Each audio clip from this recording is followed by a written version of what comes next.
प्रत्यंतर दशा लॉर्ड। तो इसलिए जो रिजल्ट होते हैं महादशा, अंतरदशा और प्रत्यंतर दशा में, रिजल्ट का कोई प्रत्यंतर दशा लॉर्ड का लेना देना नहीं है। Results will depend only on main period और द सब पीरियड लॉर्ड। ये आप अच्छी तरह से सोच लीजिए कि रिजल्ट का प्रत्यंतर दशा लॉर्ड से कोई लेना देना नहीं है। प्रत्यंतर दशा Lord will only help in implementation of the results indicated by either main और द सब पीरियड लॉर्ड। तो हम कहते हैं कि एक पर्टिकुलर प्लैनेट की दशा ऑपरेट हो रही है, इसका मतलब ये है कि या तो वो आपका मेन प्लैनेट है या सब प्लैनेट है, उसमें से किसी भी एक की दशा एट ए टाइम ऑपरेट हो रही है। तो हम कहते हैं जिस प्लैनेट की दशा ऑपरेट होती है उसी के रिजल्ट आपको उस पर्टिकुलर टाइम में मिलते हैं। तो दशा की इंपॉर्टेंस यही है कि जो भी हमारे हॉरोस्कोप में योग होते हैं या कोई भी प्लैनेट की पोजीशन होती है या कोई प्लैनेट रिजल्ट जो देता है कब देता है, जब उसकी दशा ऑपरेट होती है, और जब तक उसकी दशा ऑपरेट नहीं होगी जब तक उसके रिजल्ट आपको नहीं मिलेंगे। तो मैं पीपीटी शेयर करता हूं आपके साथ।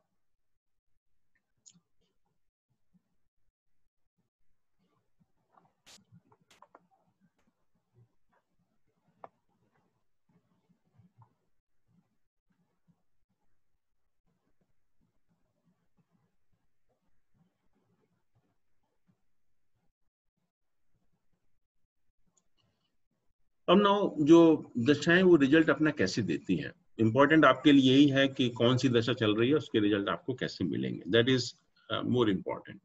तो उसके कुछ प्रिंसिपल्स हैं कि जब किसी प्लैनेट की दशा ऑपरेट होती है तो उसके रिजल्ट आपको अपने हॉरोस्कोप के हिसाब से कैसे मिलते हैं। तो उसमें ये प्रिंसिपल है जैसे कि दशा ऑफ नेचुरल बेनिफिक प्लैनेट। हम लोगों ने डिस्कस किया था कि जो कौन से नेचुरल बेनिफिक प्लैनेट है, कौन से नेचुरल मैलिफिक प्लैनेट है। तो नॉर्मली अगर किसी भी नेचुरल बेनिफिक प्लैनेट की दशा ऑपरेट हो रही है तो उसके रिजल्ट फेवरेबली होंगे unless and until that natural benefic planet is badly afflicted in your horoscope or is combust, is in a very bad position। बात दूसरी है, अगर नॉर्मल पोजीशन है नेचुरल बेनिफिक प्लैनेट की और उसकी दशा जब भी ऑपरेट होगी तो आप समझिए कि उसके रिजल्ट आपको बहुत अच्छे मिलने वाले हैं। और होता भी ऐसा ही है कि आप नॉर्मल लाइफ में देखते हैं कि जब जुपिटर वीनस की दशा ऑपरेट होती है तो रिजल्ट नॉर्मली अच्छे ही मिलते हैं अनलेस एंड अनटिल कि उस प्लैनेट की पोजीशन ही बहुत ज्यादा खराब हो आपके हॉरोस्कोप में, और रिजल्ट आपको पूरे थ्रू आउट द दशा अच्छे मिलते रहते हैं। सैटर्न की दशा होती है या राहु की दशा होती है, ये मैलिफिक प्लैनेट है और इनकी जब दशा ऑपरेट होती है तो काफी प्रॉब्लम भी आती है साथ में।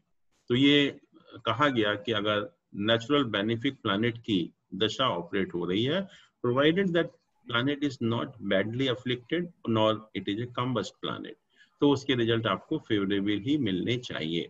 अब फेवरेबल का मतलब ये हो गया कौन से रिजल्ट मिलेंगे, वो प्लैनेट आपके किन किन हाउसेस को इन्फ्लुएंस कर रहा है।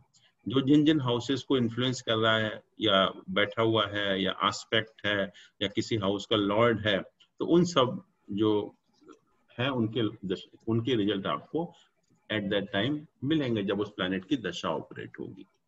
तो ये सर एक बात बताएं, हेलो, हाँ सर ये बताएं जैसे बेनिफिक आपने बताया नेचुरल बेनिफिक की दशाएं अच्छी होंगी, लेकिन अगर मकर लगन में बृहस्पति की दशा है वो जो कि अकारक ग्रह है या फिर मैंने यही कहा कि नॉर्मली अगर वो प्लैनेट की पोजीशन ठीक है, बहुत ज्यादा एफ्लिक्टेड नहीं है या कम्बस्ट नहीं है या आपके हॉरोस्कोप में वाकई में बहुत ज्यादा फंक्शनल मैलिफिक प्लैनेट है, उस केस को छोड़ दीजिए आप। बट नॉर्मल अगर वो चीजें ऑपरेट नहीं कर रही हैं, नॉर्मल अगर बेनिफिक प्लैनेट है तो उसकी दशा में रिजल्ट आपको अच्छे ही मिलने चाहिए नॉर्मली। हाँ जी, हाँ जी, हाँ, बहुत ज्यादा एफ्लिक्टेड है, कम्बस्ट है या बिल्कुल ही अकारक है जो हम फंक्शनल मैलिफिक भी कहते हैं, बट नॉर्मली जो अगर ऐसा नहीं है तो उसके रिजल्ट अच्छे ही मिलेंगे। हाँ, जैसे मीन लगन में शुक्र हो गया, जैसे मीन लगन में शुक्र हो गया या मकर में बृहस्पति हो गया, हाँ, जो कि हो गया, हो जाता है ना फंक्शनल बेनिफिक हो जाते हैं वो, तो वो अलग बात है। बट नॉर्मली अगर ऐसा कुछ नहीं है तो उसकी दशा ठीक होनी चाहिए। हाँ जी, बिल्कुल। ऐसे ही नेचुरल मैलिफिक प्लैनेट हैं, अनलेस एंड अनटिल की बहुत ज्यादा फंक्शनल बेनिफिक हो या उसके ऊपर बहुत बेनिफिक प्लैनेट का एसोसिएशन हो, वो बात दूसरी है, या कोई उच्च का हो, या वो हम डिस्कस करेंगे अभी बाद में। तो ये बेसिक प्रिंसिपल है कि नेचुरल मैलिफिक है तो नॉर्मल केस में उसकी दशा भी खराब होनी चाहिए, ये एक जनरल प्रिंसिपल है। उसके बाद जो now we come to the important principles कि पहली चीज तो यह है कि जो लग्न का लॉर्ड होता है, कोई भी प्लैनेट लग्न का लॉर्ड है और वो किसी भी पोजीशन में हो, देखिए मैलिफिक हो, बेनिफिक हो, कुछ भी हो, और भले ही वो त्रिक हाउस का भी लॉर्ड क्यों ना हो, अगर वो लग्न का लॉर्ड है तो उसके रिजल्ट हमेशा अच्छे ही मिलते हैं, उसके रिजल्ट कभी खराब नहीं मिलते। तो ये कहा भी गया कि लग्न का लॉर्ड है, जब उसकी दशा ऑपरेट होती है तो नॉर्मली जो है रिजल्ट आपको बहुत अच्छे ही मिलते हैं। इसके अलावा भी जो ट्राइन है, जैसे 5th and 9th हाउसेस, अगर कोई भी प्लैनेट ट्राइन हाउस का लॉर्ड हो, कोई भी प्लैनेट अगर ट्राइन हाउस का लॉर्ड हो, और भले ही वो मैलिफिक हो या बेनिफिक हो, कैसा भी हो, बट ओनली कंडीशन इज कि it should be the lord of a trine house, that is 5th and 9th house, तो भी उसके रिजल्ट हमेशा जो है अच्छे ही मिलते हैं। तो इसका अर्थ ये हुआ कि अगर 1st, 5th and 9th houses के कोई लॉर्ड होते हैं और अगर उन प्लैनेट की दशा ऑपरेट होती है तो उसके रिजल्ट आपको अच्छे ही मिलेंगे। इसके अलावा जो त्रिसडाई हाउसेस होते हैं वो हमने डिस्कस किया था, 3, 6, 11 houses which are three houses from the other केंद्रास, तो उनको हमने बहुत खराब माना कि जो 3, 6, 11 हाउसेस हैं वो बहुत अच्छे हाउसेस नहीं हैं, क्योंकि वो त्रिक स्थानों में है फ्रॉम द अदर केंद्रास, दैट इज 4, 7 and 10 हाउसेस। तो अगर कोई भी प्लैनेट त्रिसडाई हाउस का लॉर्ड है, भले ही वो बेनिफिक हो या मैलिफिक हो, कैसी भी उसकी पोजीशन हो, तो ये कहा कि जो त्रिसडाई हाउस के लॉर्ड होते हैं उनकी दशा कभी भी फेवरेबल नहीं होती, उनकी जो दशा जब ऑपरेट होगी तो नेचुरली आपको कुछ ना कुछ लाइफ में प्रॉब्लम होगी। अब 8th हाउस की बात करते हैं। 8th हाउस को हमने सबसे खराब हाउस माना क्योंकि this is 12th from the 9th house, हमारे फॉर्च्यून को का एक्सपेंडिचर या व्यय करता है, खराब करता है, फॉर्च्यून की हानि करता है, फॉर्च्यून को नुकसान करता है।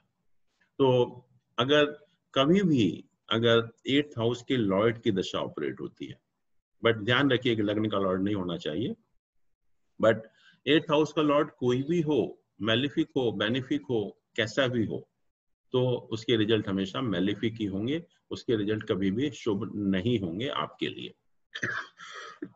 और यही कहा मैंने कि अगर लग्न का भी लॉर्ड है तो रिजल्ट उसके बेनिफिक हो जाएंगे। अगर फर्स्ट, कई बार ऐसा होता है कि मान लीजिए कि आपका एरीज लगना है नंबर 1, तो Mars is the lord of lagna as well as the 8th house, तो वहां पर ये दोष नहीं लगेगा क्योंकि planet is the lord of lagna, तो उसके रिजल्ट आपको हमेशा बेटर ही मिलेंगे, बेनिफिक ही मिलेंगे।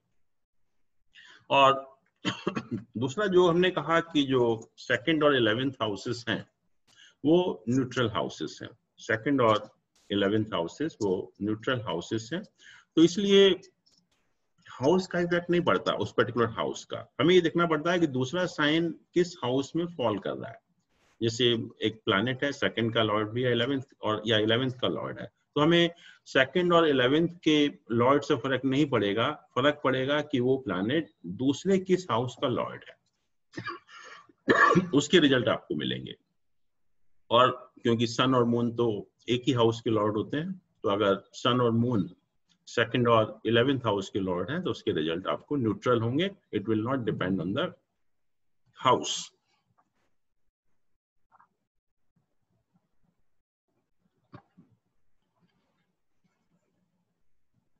अब जैसे हमने कहा कि नेचुरल बेनिफिक प्लैनेट के रिजल्ट हमेशा बेनिफिक ही होते हैं, एक्सेप्ट कि जो अभी आप लोगों ने डिस्कस किया, लेकिन ये कहा गया जुपिटर और वीनस के बारे में कि अगर ये प्लैनेट 2nd और 7th हाउस के लॉर्ड भी हैं, अगर ये प्लैनेट 2nd और 7th हाउस के लॉर्ड भी होते हैं तो उनकी दशा अच्छी नहीं होती, they give you unfavourable result, क्योंकि 2nd एंड 7th हाउस हमारे मारा के स्थान भी हैं, और अगर जुपिटर वीनस पर्टिकुलरली अगर 2nd और 7th हाउस के भी लॉर्ड हैं तो उनकी दशा बहुत फेवरेबल नहीं होगी आपके लिए।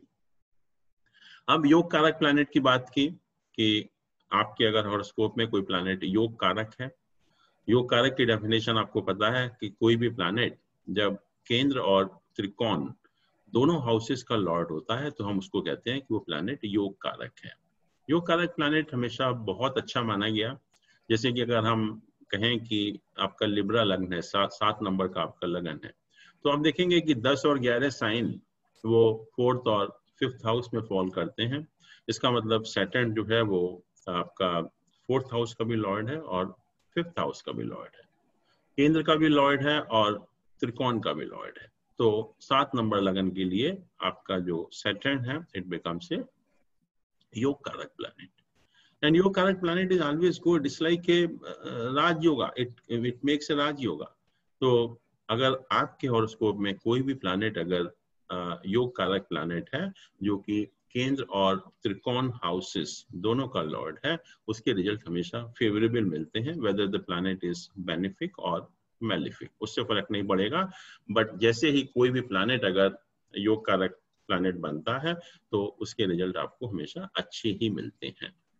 अब जैसे हम लोगों ने शायद पहले भी डिस्कस किया था केंद्राधिपति दोष, और जनरली ये बुक्स में लिखा गया कि अगर बेनिफिक प्लैनेट केंद्र का लॉर्ड है तो वो मैलिफिक हो जाता है, और मैलिफिक प्लैनेट अगर केंद्र का लॉर्ड है तो वो बेनिफिक हो जाता है। Generally written in most of the astrological text कि जैसे जुपिटर है, मान लीजिए केंद्र हाउस का लॉर्ड हुआ तो उसको केंद्राधिपति दोष लग गया, या उसके रिजल्ट आप कहते हैं मैलिफिक होना शुरू हो जाते हैं।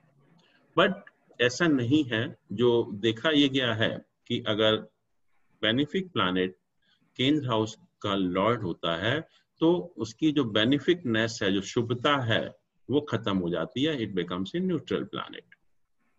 ऐसे ही कोई मैलिफिक प्लैनेट जब केंद्र का लॉर्ड होता है तो उसकी अशुभता या मैलिफिकनेस खत्म हो जाती है, it becomes a neutral planet. तो दोनों ही केसेस में ये कहना कि एक शुभ से अशुभ हो गया या शुभ से शुभ हो गया is not correct. Only thing we can say कि जैसे जुपिटर या वीनस कोई भी अगर नेचुरल बेनिफिक प्लैनेट है और अगर केंद्र हाउस का भी लॉर्ड है, तो हो सकता है कि जो शुभ रिजल्ट आपको देने वाला था वो रिजल्ट आपको ना मिले, but it can not be malefic जो लिखा गया। ऐसे ही मैलिफिक प्लैनेट अगर केंद्र का लॉर्ड होता है तो वो बेनिफिक नहीं होगा, वो ये होगा कि जो उसकी अशुभता है वो काफी हद तक कम हो जाएगी। तो यही कहा गया यहाँ पर कि जो नेचुरल बेनिफिक प्लैनेट है अगर वो केंद्र के लॉर्ड होते हैं तो उसके रिजल्ट बहुत ज्यादा फेवरेबल नहीं मिलते, क्योंकि हम लोग एक्सपेक्ट तो यही करते हैं कि जुपिटर है केंद्र का लॉर्ड है तो रिजल्ट बहुत अच्छे होने चाहिए, लेकिन अगर वो केंद्र का भी लॉर्ड है तो रिजल्ट जो आप एक्सपेक्ट कर रहे हैं वैसे आपको नहीं मिलेंगे। ऐसे ही नेचुरल मैलिफिक प्लैनेट जब केंद्र के लॉर्ड होते हैं तो हम समझें कि ये मैलिफिक है, हमें रिजल्ट खराब मिलेंगे, लेकिन नहीं, खराब नहीं मिलेंगे, रिजल्ट आपको न्यूट्रल मिलेंगे, या उसकी जो अशुभता है वो काफी हद तक वो कम हो जाएगी। तो ये natural benefic malefic if they are the lord of quadrant houses also. और सिर्फ जब एक केंद्र का लॉर्ड हो जाता है तो पूरा जो उसका प्लैनेट का जो इफेक्ट है या इन्फ्लुएंस है वो बिल्कुल चेंज हो जाता है। तो उसको हम केंद्राधिपति दोष कहते हैं, पर्टिकुलरली जब बेनिफिक प्लैनेट अगर केंद्र का लॉर्ड होता है कि केंद्राधिपति दोष हो गया, इसका मतलब जुपिटर या वीनस खराब हो गए। लेकिन खराब की बात हम नहीं करेंगे, जैसे जुपिटर कहीं किसी को खराब नहीं करता है, ऐसे ही यहाँ पर भी अगर केंद्र का लॉर्ड है बेनिफिक प्लैनेट तो आप ये कह सकते हैं कि उसकी शुभता कम हो गई या शुभता खत्म हो गई, बट अशुभ नहीं होगा वो। ऐसे ही मैलिफिक प्लैनेट अगर केंद्र का लॉर्ड है तो वो शुभ नहीं हो जाएगा। ओनली थिंग इज कि जो उसकी मैलिफिकनेस है वो काफी हद तक कम हो जाती है। इसके अतिरिक्त अगर कोई प्लैनेट आपके हॉरोस्कोप में, कोई भी प्लैनेट अगर आपके हॉरोस्कोप में एक्सॉल्टेड साइन में हो, मूल त्रिकोण साइन में हो, अपने साइन में हो, या it is well placed in the divisional chart, it is well placed in the divisional chart. और हम डिविजनल चार्ट तो डिस्कस करेंगे ही डिटेल में, बट यहाँ पर जो हम हर डिविजनल चार्ट से एक पर्टिकुलर लाइफ का एस्पेक्ट देखते हैं। बट यहाँ जो बात हो रही है basically we refer to the navamsa chart only, कि अगर कोई भी प्लैनेट हमने कहा कि उच्च का हो, मूल त्रिकोण साइन में हो, अपने साइन में हो, और वेल प्लेस्ड का मतलब है कि नवांश चार्ट में if it is well placed in Navamsa chart it is well placed. Well placed में कई तरह से हो सकता है कि या तो वर्गोत्तम हो, सबसे इंपॉर्टेंट है, कि अगर नवांश में वर्गोत्तम हो गया या वहां जाकर उच्च का हो गया तो उसके रिजल्ट नॉर्मली मैलिफिक नहीं होते हैं। मतलब उसके रिजल्ट हमेशा अच्छे ही होते हैं, बट प्रोवाइडेड जो है वो प्लैनेट कम्बस्ट ना हो और या बहुत ज्यादा मैलिफिक प्लैनेट के साथ उसका एसोसिएशन ना हो। तो उस केस में भी अगर जितने भी आपके हॉरोस्कोप में प्लैनेट वेल प्लेस्ड हैं या नवांश चार्ट में वेल प्लेस्ड हैं तो उनके रिजल्ट भी हमेशा बेनिफिक ही होंगे। और कंडीशन यही है कि वो प्लैनेट कम्बस्ट नहीं होने चाहिए या उनके ऊपर मैलिफिक प्लैनेट का बहुत एसोसिएशन नहीं होना चाहिए। और इसके अतिरिक्त and these things are without any justification also, but again maybe based on the observations only, कि ये कहा कि जो कुछ पीरियड हैं बहुत ज्यादा फेवरेबल नहीं माने गए और उसमें से कहा कि main period of the lord of nakshatra that are 3rd, 5th and 7th from the birth star. अगर आपका मान लीजिए अश्विनी नक्षत्र है तो उससे 3rd, 5th and 7th Ashwini, भरणी, कृतिका, मृगशिरा और पुनर्वसु, अगर इन तीनों नक्षत्रों की जो लॉर्ड होंगे उनकी जब दशा ऑपरेट होगी तो हो सकता है कि उसके रिजल्ट आपको बहुत अच्छे ना मिले। तो आपको अपने बर्थ नक्षत्र से 3rd, 5th and 7th जो नक्षत्र हैं वो देखने हैं और उन नक्षत्रों के लॉर्ड भी देखने हैं। तो ये कहा गया कि जब उन नक्षत्रों के लॉर्ड की दशा ऑपरेट होगी तो वो प्लैनेट कैसे भी हो सकता है बेनिफिक हो आपके हॉरोस्कोप में, लेकिन वो दशा फेवरेबल नहीं होगी। और दूसरा, lord of the 8th house and the lord of the sign in which moon is posited, जिस साइन में मून पॉजिटेड होता है उसका लॉर्ड या 8th हाउस का लॉर्ड, इनकी दशा भी जब ऑपरेट होती है तो रिजल्ट बहुत अच्छे नहीं मिलते। फिर कहा कि Saturn is the 4th period. 4th period का मतलब क्या हुआ कि आपकी जो लाइफ की दशा शुरू हुई उससे अगर 4th दशा शनि की है, 4th दशा शनि की कब होगी, कब होगी?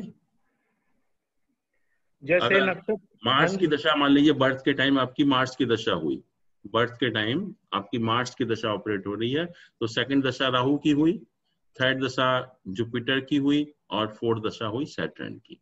तो अगर बर्थ के टाइम किसी की भी अगर मार्स की दशा है, मंगल की दशा है, तो उससे 4th दशा जो हुई वो सैटर्न की हुई, तो सैटर्न का जो दशा आपके हॉरोस्कोप में ऑपरेट होगी उसके रिजल्ट भी आपको बहुत अच्छे नहीं मिलेंगे। या फिर कहा कि मार्स और Rahu is the 5th period.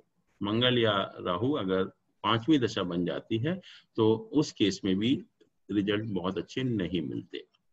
और ये तो नॉर्मल है कि अगर 3rd हाउस का लॉर्ड है कोई प्लैनेट उसकी दशा बहुत अच्छी नहीं होती। और सबसे इंपॉर्टेंट चीज ये है कि अगर दो मैलिफिक, अगर जो मेन पीरियड और सब पीरियड दोनों ही मैलिफिक हों, irrespective of their position in the birth chart, you find that these dashas are really bad dasha. Particularly जैसे आप देखते हैं सैटर्न राहु की दशा ऑपरेट होती है या राहु सैटर्न की दशा ऑपरेट होती है, तो राहु सैटर्न की पोजीशन आपके हॉरोस्कोप में कैसी भी हो उसके रिजल्ट बहुत अच्छे नहीं मिलते। मान लीजिए सन एंड मार्स का पीरियड हो या सन सैटर्न का पीरियड हो रहा है, सन राहु का पीरियड हो रहा है, सैटर्न मार्स का पीरियड ऑपरेट हो रहा है, तो उनकी पोजीशन आपके हॉरोस्कोप में कैसी भी हो, but most of the time you find that results are not good, actually results are really bad. Particularly आप देखिए अपना किसी का भी जो जब हॉरोस्कोप देखेंगे, अगर सैटर्न राहु का पीरियड चल रहा है या सन राहु का पीरियड चल रहा है या सन सैटर्न मार्स का पीरियड चल रहा है या सन सैटर्न का पीरियड चल रहा है, तो दशाएं वाकई में ही खराब होती हैं। तो irrespective of their position in the horoscope. और एक चीज और भी है कि जैसे जब हम दशा अंतरदशा रिजल्ट की बात कर रहे हैं कि रिजल्ट कैसे होंगे, तो हमें उन प्लैनेट की आपस में पोजीशन भी देखनी होती है। उन प्लैनेट की आपस में पोजीशन देखनी होती है कि अगर दशा और महादशा और अंतरदशा के लॉर्ड एक दूसरे से 6-8 पोजीशन में हो, एक दूसरे से 6-8 पोजीशन में हो आपके हॉरोस्कोप में। मान लीजिए कि लेट अस से कि मून और मरकरी का पीरियड चल रहा है, लेट अस से कि मून की महादशा चल रही है और मरकरी की अंतरदशा चल रही है, मून आपके हॉरोस्कोप में फर्स्ट हाउस में प्लेस्ड है और मरकरी जो है वो 6th हाउस में प्लेस्ड है। Now we are not talking कि किस हाउस का लॉर्ड है किस हाउस का नहीं है, that we are not talking, but उनकी आपस में पोजीशन क्या हुई, 6-8 पोजीशन हो गई। आपस में जो पोजीशन हुई वो 6-8 पोजीशन हो गई। तो ये प्लैनेट कैसे भी हो, बेनिफिक हो मैलिफिक हो, किसी तरह के भी हो, किसी भी हाउस के लॉर्ड क्यों ना हो, बट जो उनकी दशा ऑपरेट होगी वो ठीक नहीं होगी, because 6-8 is basically health and longevity. तो हर तरह से जो है वो खराब करते हैं ऐसी दशाएं। तो अपार्ट फ्रॉम जो नॉर्मल रूल हम जो डिस्कस किया हमने, उसके अलावा हमें अपने हॉरोस्कोप में इन प्लैनेट की पोजीशन को भी देखना है कि आपस में ये प्लैनेट किस तरह से प्लेस्ड है। मान लीजिए कि मून आपका 2nd हाउस में है और जुपिटर आपका 7th हाउस में प्लेस्ड है। एक जुपिटर और मून की दशा ऑपरेट हो रही है और आप देख रहे हैं कि मून आपका 2nd हाउस में प्लेस्ड है और जुपिटर 7th हाउस में प्लेस्ड है। तो क्या हुआ, आपस में इन प्लैनेट का रिलेशन क्या हुआ, 6-8 हो गया। अगर आप जुपिटर से मून काउंट करेंगे तो 8वीं पोजीशन होगी, या मून से जुपिटर काउंट करेंगे तो 6ठी पोजीशन होगी। तो आपस में रिलेशन 6-8 हो गया, और 6-8 is never good, its never a good dasha, and particularly from the health point of view its a bad period. इसी तरह से अगर दो प्लैनेट जिनकी महादशा और अंतरदशा ऑपरेट हो रही है, उनका रिलेशन आपस में 2-12 है, कि एक प्लैनेट 1st हाउस में बैठा है, एक प्लैनेट 2nd हाउस में बैठा हुआ है। जैसे मान लीजिए कि मून और जुपिटर का पीरियड ऑपरेट हो रहा है, moon is in the 1st house and Jupiter is in the 2nd house. तो आपस में क्या रिलेशन हुआ, 2-12। अगर आप मून से जुपिटर काउंट करेंगे तो 2 आएगा, और जुपिटर से मून काउंट करेंगे तो 12 आएगा। तो ये रिलेशन आपका हो गया 2-12 रिलेशनशिप। तो 2-12 का अगर महादशा अंतरदशा लॉर्ड में रिलेशन होता है, तो दैट दशा इज आल्सो ए बैड दशा, particularly from finance point of view, कि ये जो 12th हाउस है वो आपके फाइनेंस का एक्सपेंडिचर है। तो ऐसे पीरियड में भी आप देखेंगे you may have to face lot of financial problems at that time. तो पर्टिकुलरली ये जो दो दशाएं हैं 2-12 एंड 6-8, और ये हमने बात की कि relation between the main period Lord and the sub period Lord, वो भी आपके हॉरोस्कोप में क्या उनकी पोजीशन है। अगर ये मेन पीरियड लॉर्ड और सब पीरियड लॉर्ड अगर उनकी पोजीशन आपस में 2-12 है या 6-8 है आपके हॉरोस्कोप में, तो प्लैनेट कैसे भी हो, किसी भी हाउस के लॉर्ड हो, लेकिन जो उनकी दशाएं होंगी वो बहुत ज्यादा फेवरेबल नहीं होगी। तो this is about how we interpret the result of the dasha. जब भी कोई दशांतर दशा ऑपरेट होगी तो you will have to apply all these principles. और उसके बाद हेलो सर, एक दो बात क्लियर करें क्लास को। आपने एक तो ये बताया कि चंद्रमा जिस राशि में है तो राशि के स्वामी की दशा अच्छी नहीं होगी या नक्षत्र के स्वामी की दशा अच्छी नहीं होगी? राशि के स्वामी की। मान लो चंद्रमा पूर्व फाल्गुनी नक्षत्र में है, सिंह राशि में है, तो सूर्य की दशा अच्छी नहीं होगी? नक्षत्र की बात नहीं कर रहा हूँ, sign in which moon is positive. मतलब सिंह राशि जैसे, अच्छा सिंह राशि में तो सूर्य की दशा अच्छी नहीं होगी? सूर्य की दशा ठीक नहीं होगी। अच्छा, एक बात और क्लियर करें सर क्लास को, कि अभी आपने जैसे पढ़ाया कि त्रिकोण पहले 5वें 9वें की दशाएं अच्छी होती हैं, फिर आपने एक चीज और पढ़ाई कि अष्टम भाव के स्वामी की दशा अच्छी नहीं होती क्योंकि भाग्य की हानि करती है। करेक्ट। तो सर जैसे कुंभ लगन में बुध हो गया 5वें और 8वें का स्वामी, एक तरफ तो त्रिकोण का स्वामी हो गया, एक तरफ अष्टम भाव का स्वामी हो गया। तो अगर त्रिकोण का स्वामी है तो नॉर्मली दशा खराब नहीं होगी उसकी, भले ही वो 8th का भी लॉर्ड हो, तो उसका इतना इन्फ्लुएंस नहीं आएगा उसके ऊपर। हाँ जी, यही बात मैं क्लियर करना चाह रहा था क्लास के लिए। आपने मुझे तो पढ़ा ही रखा है क्या सर? क्लास को भी क्लियर हो जाए। हाँ, इसलिए अगर त्रिकोण हाउस का कोई भी लॉर्ड हो 159 का, तो ये भी कहा गया कि भले ही वो मैलिफिक हो या बेनिफिक हो, उसकी दशा खराब नहीं होगी आपके हॉरोस्कोप में। आपके जब पीरियड ऑपरेट होगा तो उसकी दशा खराब नहीं होगी। अनिल जी, जब न्यूट्रल हो जाएगा सेंटर में आके और दूसरा उसका 2 राशि का लॉर्ड होगा, तो दूसरी वाला बेनिफिक मैलिफिक वो भी मिलाएंगे क्या? नहीं, वो एकदम जैसे केंद्र का लॉर्ड हो गया। अगर लगन वगन का है तो बात अलग बात है, 1st हाउस का केंद्र का लॉर्ड होकर न्यूट्रल हो गया मान लीजिए। हाँ, मान लीजिए कोई प्लैनेट है कि एक केंद्र का भी लॉर्ड है और 5th हाउस का भी लॉर्ड है, जैसे शनि हो सकता है 4th और 5th हाउस का लॉर्ड। हाँ, वो तो अपने आप योग कारक बन गया, उसमें तो कोई प्रॉब्लम ही नहीं है। योग कारक के रिजल्ट तो हमेशा अच्छे ही होते हैं। हाँ जी, केंद्र और 6 का बन गया सर, केंद्र और 6 का बन गया तब किसका? अब जैसे मान लीजिए कि शनि है, 11 नंबर लग्न है, तो 12th हाउस का भी बन गया और फर्स्ट हाउस का भी बन गया, तो उसको फर्स्ट हाउस के रिजल्ट मिलेंगे because it's Lord of first house. तो 12th हाउस की वजह से रिजल्ट खराब नहीं होंगे उसके। मतलब कंबाइन करके देखना है। हाँ, नेचुरली दोनों कंबाइन करके, दोनों सारे प्रिंसिपल अप्लाई करके देन यू फाइंड आउट कि जो दशा ऑपरेट हो रही है उसके रिजल्ट आपको कैसे मिलेंगे। और नेचुरली जो एक चीज और पूछ रहा था, जैसे आपने कहा दूसरा और 11वां, ये दूसरा और 12वां घर है कि दूसरा और 11वां घर है न्यूट्रल, जो क्योंकि कहते हैं 12वां घर का जो स्वामी है उसकी दूसरी दशा का फल मिल, दूसरे घर में जहां राशि होती है न्यूट्रल उसका हाउसेज फल आर मिलता है। 2nd and 11th, not 12th. 2nd अच्छा, and 11th, they are known as a neutral houses. Jain साहब बहुत सारी बुक में लिखा हुआ है 2 and 12 आर न्यूट्रल हाउसेस। हाँ नहीं जी, नहीं इसलिए नहीं इसीलिए नहीं, मैं ये क्लियर करना चाह रहा था। गलत बिल्कुल गलत पढ़ा आपने। 2 and 11 आर न्यूट्रल हाउसेस, किसी किताब में नहीं लिखा होगा कि 2 and 12 are the neutral houses. 12 तो त्रिक हाउस हो गया, न्यूट्रल वो कहाँ से हो गया? त्रिक उसमें न्यूट्रल में कैसे आएगा? क्योंकि जब ये हमने जैसे जब हमने डिफाइन किए, क्लासिफाइड किए सारे हाउसेस को, तो हमने कहा 1 4 7 10 केंद्र हो गया, 5 9 त्रिकोण हो गया, 3 6 8 12 त्रिक हाउस हो गया, तो दो ही तो हाउस बचे, 2 and 12। तो 2 and 12 को हमने न्यूट्रल हाउस कहा। किसी किताब में ये नहीं होगा कि 12th is a neutral house. नहीं, दूसरा और 12वां न्यूट्रल हुआ कि दूसरा 11वां हुआ? क्योंकि दूसरा और 11वां, नॉट 12। अच्छा, क्योंकि किताबों में जैसे कहा ना भी, किताबों में यही लिखा कि 12वें घर का फल अपना नहीं होता और दूसरे घर का भी फल अपना नहीं होता, उसकी दूसरी राशि जहां आती है उसका फल होता है। 11th है, आपने गलत पढ़ा हुआ है, आप एक बार दोबारा जाके पढ़िए उसको। हाँ जैन जी, साहब हाँ मैंने भी देखा नरसिम्हन, पीवीआर नरसिम्हन, उसने लिखा 2 और 12वां न्यूट्रल। नहीं नहीं, वो गलत है, वो may be some other reference में लिखा होगा, बट जो न्यूट्रल हाउस हमने कहा वो 2nd and 11th हाउस ही, okay sir, agree. Not 12 house. ठीक है सर, ठीक। फिर दूसरा, अब हम गोचर की बात करते हैं, which is very very important, very complicated also, कि हमें गोचर के रिजल्ट जो है वो कैसे मिलते हैं, कैसे देखने चाहिए। क्योंकि प्लैनेट की तो बात हो गई, फिर दशा की बात हो गई कि दशा में रिजल्ट आपको कैसे मिलेंगे।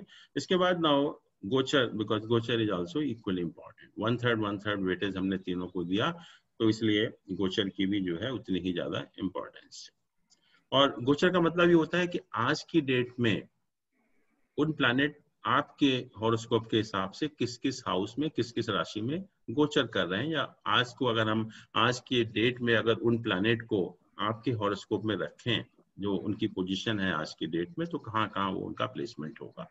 दैट इज बेसिकली द गोचर और द ट्रांजिट ऑफ प्लैनेट, कि आज की पोजीशन क्या है।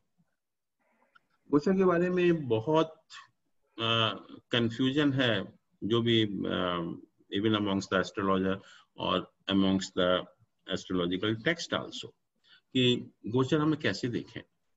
और बहुत ज्यादा इसके जो एक तरह से डिफरेंस ऑफ ओपिनियन है कि हमें मून लग्न से देखना चाहिए या असेंडेंट से देखना चाहिए।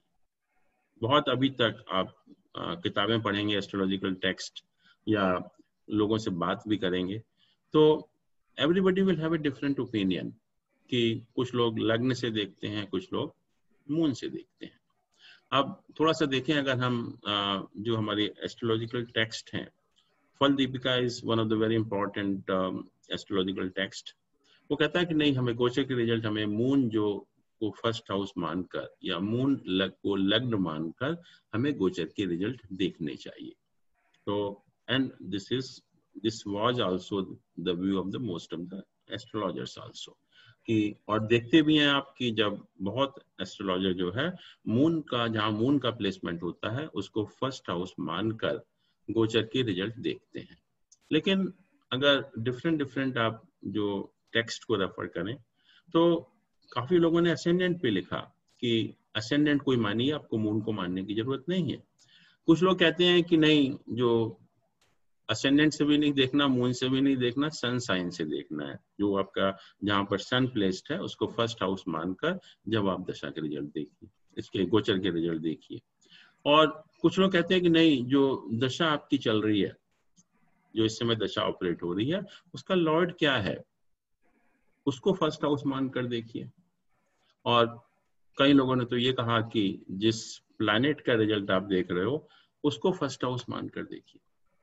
तो now you can see that how much is the confusion, how much is the difference of opinion, और ये this goes on, मतलब ऐसे नहीं कि settle हो गया या कुछ decide हो गया, but this controversy goes on.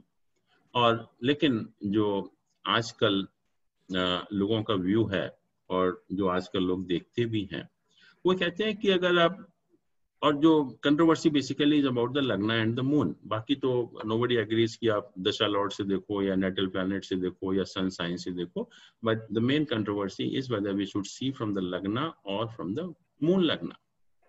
तो जो मॉडर्न व्यू है वो ये है कि अगर आप मून को लग्न मानकर गोचर देख रहे हैं, आप सोचिए उसको कि अगर हम मून को लग्न मान लें और उसके हिसाब से गोचर देखें, तो मून तो एक साइन में 2.25 दिन रहता है. मून तो एक साइन में 2.25 दिन रहता है. इसका अर्थ ये हुआ कि जो 2.25 दिन के अंदर जो लोग पैदा हुए या मून जब तक उस साइन में रहा, उसके रिजल्ट एक से होंगे, ट्रांजिट के रिजल्ट, कोई अंतर नहीं आएगा. which does not appear to be justifiable कि जो लोग 2.25 दिन तक जो पैदा हुए और जब तक मून एक पर्टिकुलर साइन में रहा, उन सब के रिजल्ट, गोचर के रिजल्ट एक से होंगे, वो कहाँ तक जस्टिफाइबल है? I don't think that is justifiable. और लग्न तो हमारा हर 2 घंटे में चेंज होता है, तो नेचुरली हम कहते हैं कि लग्न के हिसाब से हमें देखनी चाहिए और लग्न के हिसाब से result should be more accurate. और ये देखा भी गया है आजकल कि जो लग्न के हिसाब से रिजल्ट मिलते हैं, दे आर बेटर एक्चुअली और मोर एक्यूरेट. इसलिए काफी लोगों ने जो है अब लग्न से ही गोचर के रिजल्ट आपको देखना शुरू कर दिया है. और कुछ लोग ये भी कहते हैं कि still that difference of opinion goes on कि अगर मून बहुत पावरफुल है, अगर मून बहुत पावरफुल है, फिर हमें रिजल्ट जो है मून से देखने चाहिए. इसमें देखिए कोई डाउट, इसमें कोई गलत नहीं है यहाँ पर कि अगर moon is very powerful then we should see the result of gochar from the moon lagna. जैसे मैंने कहा भी था कि हमारे पास 3 चार्ट हैं, what in that lagna, moon and the sun. Lagna represents your body, moon represents your mind actually. तो अगर मून बहुत पावरफुल है तो naturally the moon will prevail या योर माइंड विल प्रिवेल, या जो आपका चाहते हैं वैसा ही होगा, तो उसी के रिजल्ट आपको मिलेंगे भी. जिस तरह से हम लग्न चार्ट में हम लग्न, मून और सन को देखते हैं कि इनमें से कौन सबसे ज्यादा पावरफुल है, वो प्रिवेल करता है, उसके रिजल्ट आपको मिलते हैं. तो इसी तरह से यहाँ पर भी एक व्यू है कि अगर moon is stronger, moon is more powerful than lagna, then better see the transit result from moon also. और इस कंट्रोवर्सी की वजह से ज्यादातर लोग अब ये करने लगे कि ट्रांजिट के रिजल्ट जो है लग्न से भी देखते हैं और मून से भी देखते हैं. बट मेरे हिसाब से जो मेरा एक्सपीरियंस है कि रिजल्ट हमें लग्न से ही देखने चाहिए, unless and until moon is very powerful in your birth chart. तब तो बनता भी है कुछ, अगर नहीं तो नॉर्मल केस में we can go for the results as per the lagna chart only. अब ट्रांजिट के रिजल्ट कैसे मिलते हैं? It's very complicated. जैसे आप पढ़ते जाएंगे तो then you find that it's getting more and more complicated, और काफी मुश्किल हो जाता है कि ट्रांजिट के रिजल्ट आपको एक पर्टिकुलर प्लैनेट के अच्छे मिलेंगे या खराब मिलेंगे. बट बेसिक रूल्स हैं that we have to follow कि कोई भी प्लैनेट जब केंद्र और त्रिकोण हाउस में ट्रांजिट करता है, आपके हॉरोस्कोप में अगर किसी प्लैनेट का गोचर केंद्र या त्रिकोण में हो रहा है, whether it is a malefic planet और it is a benefic planet, कोई भी प्लैनेट अगर जब आपके हॉरोस्कोप में केंद्र और त्रिकोण में गोचर करता है तो उसके रिजल्ट हमेशा अच्छे ही होते हैं. ओनली थिंग इज कि that planet should, that sign जिसमें कि गोचर कर रहा है, that should be the sign of either your quadrant और द ट्राइन हाउस. तो जब भी प्लैनेट किसी भी केंद्र में या किसी भी ट्राइन में ट्रांजिट करता है तो नॉर्मली उसके रिजल्ट आपके हॉरोस्कोप के साथ, मान लीजिए 6 नंबर लग्न है किसी का और आजकल मान लीजिए जुपिटर 9th साइन में ट्रांजिट कर रहा है, तो हम कहेंगे कि वो केंद्र में ट्रांजिट कर रहा है, तो उसके रिजल्ट आपको अच्छे ही मिलेंगे, खराब नहीं मिलेंगे.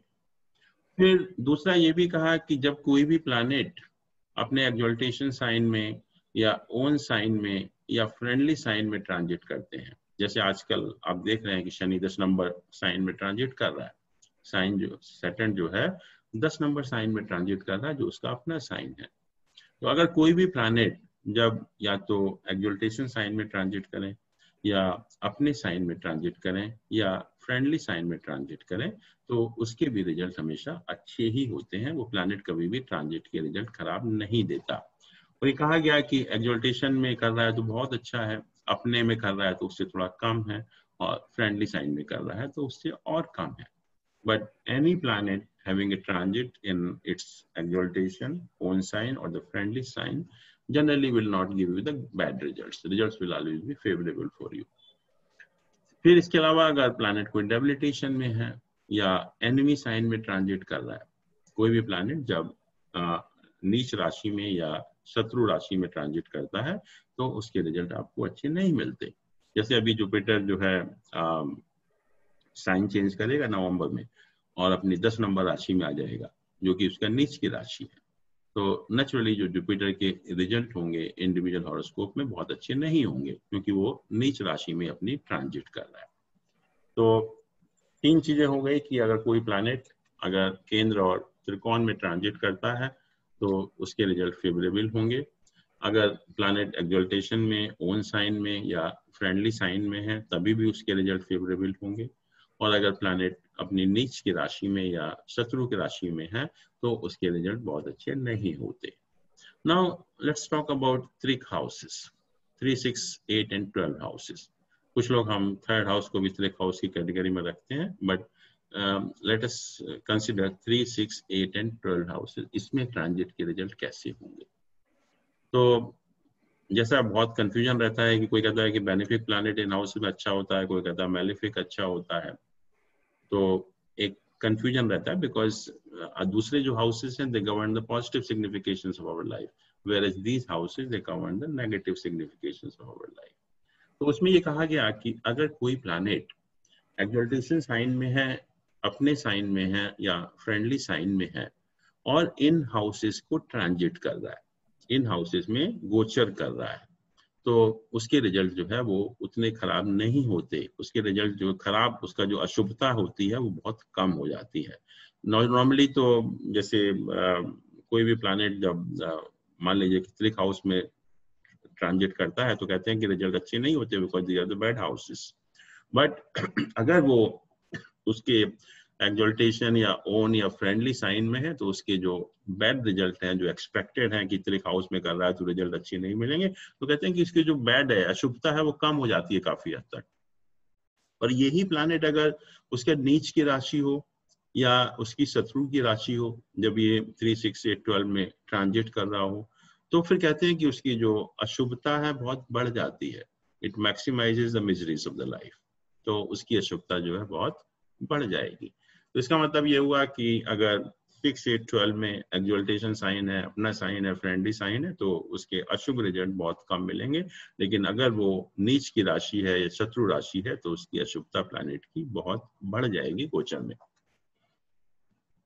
Now we come to functional benefic and functional malefic planet. उनके रिजल्ट आपको कैसे मिलेंगे?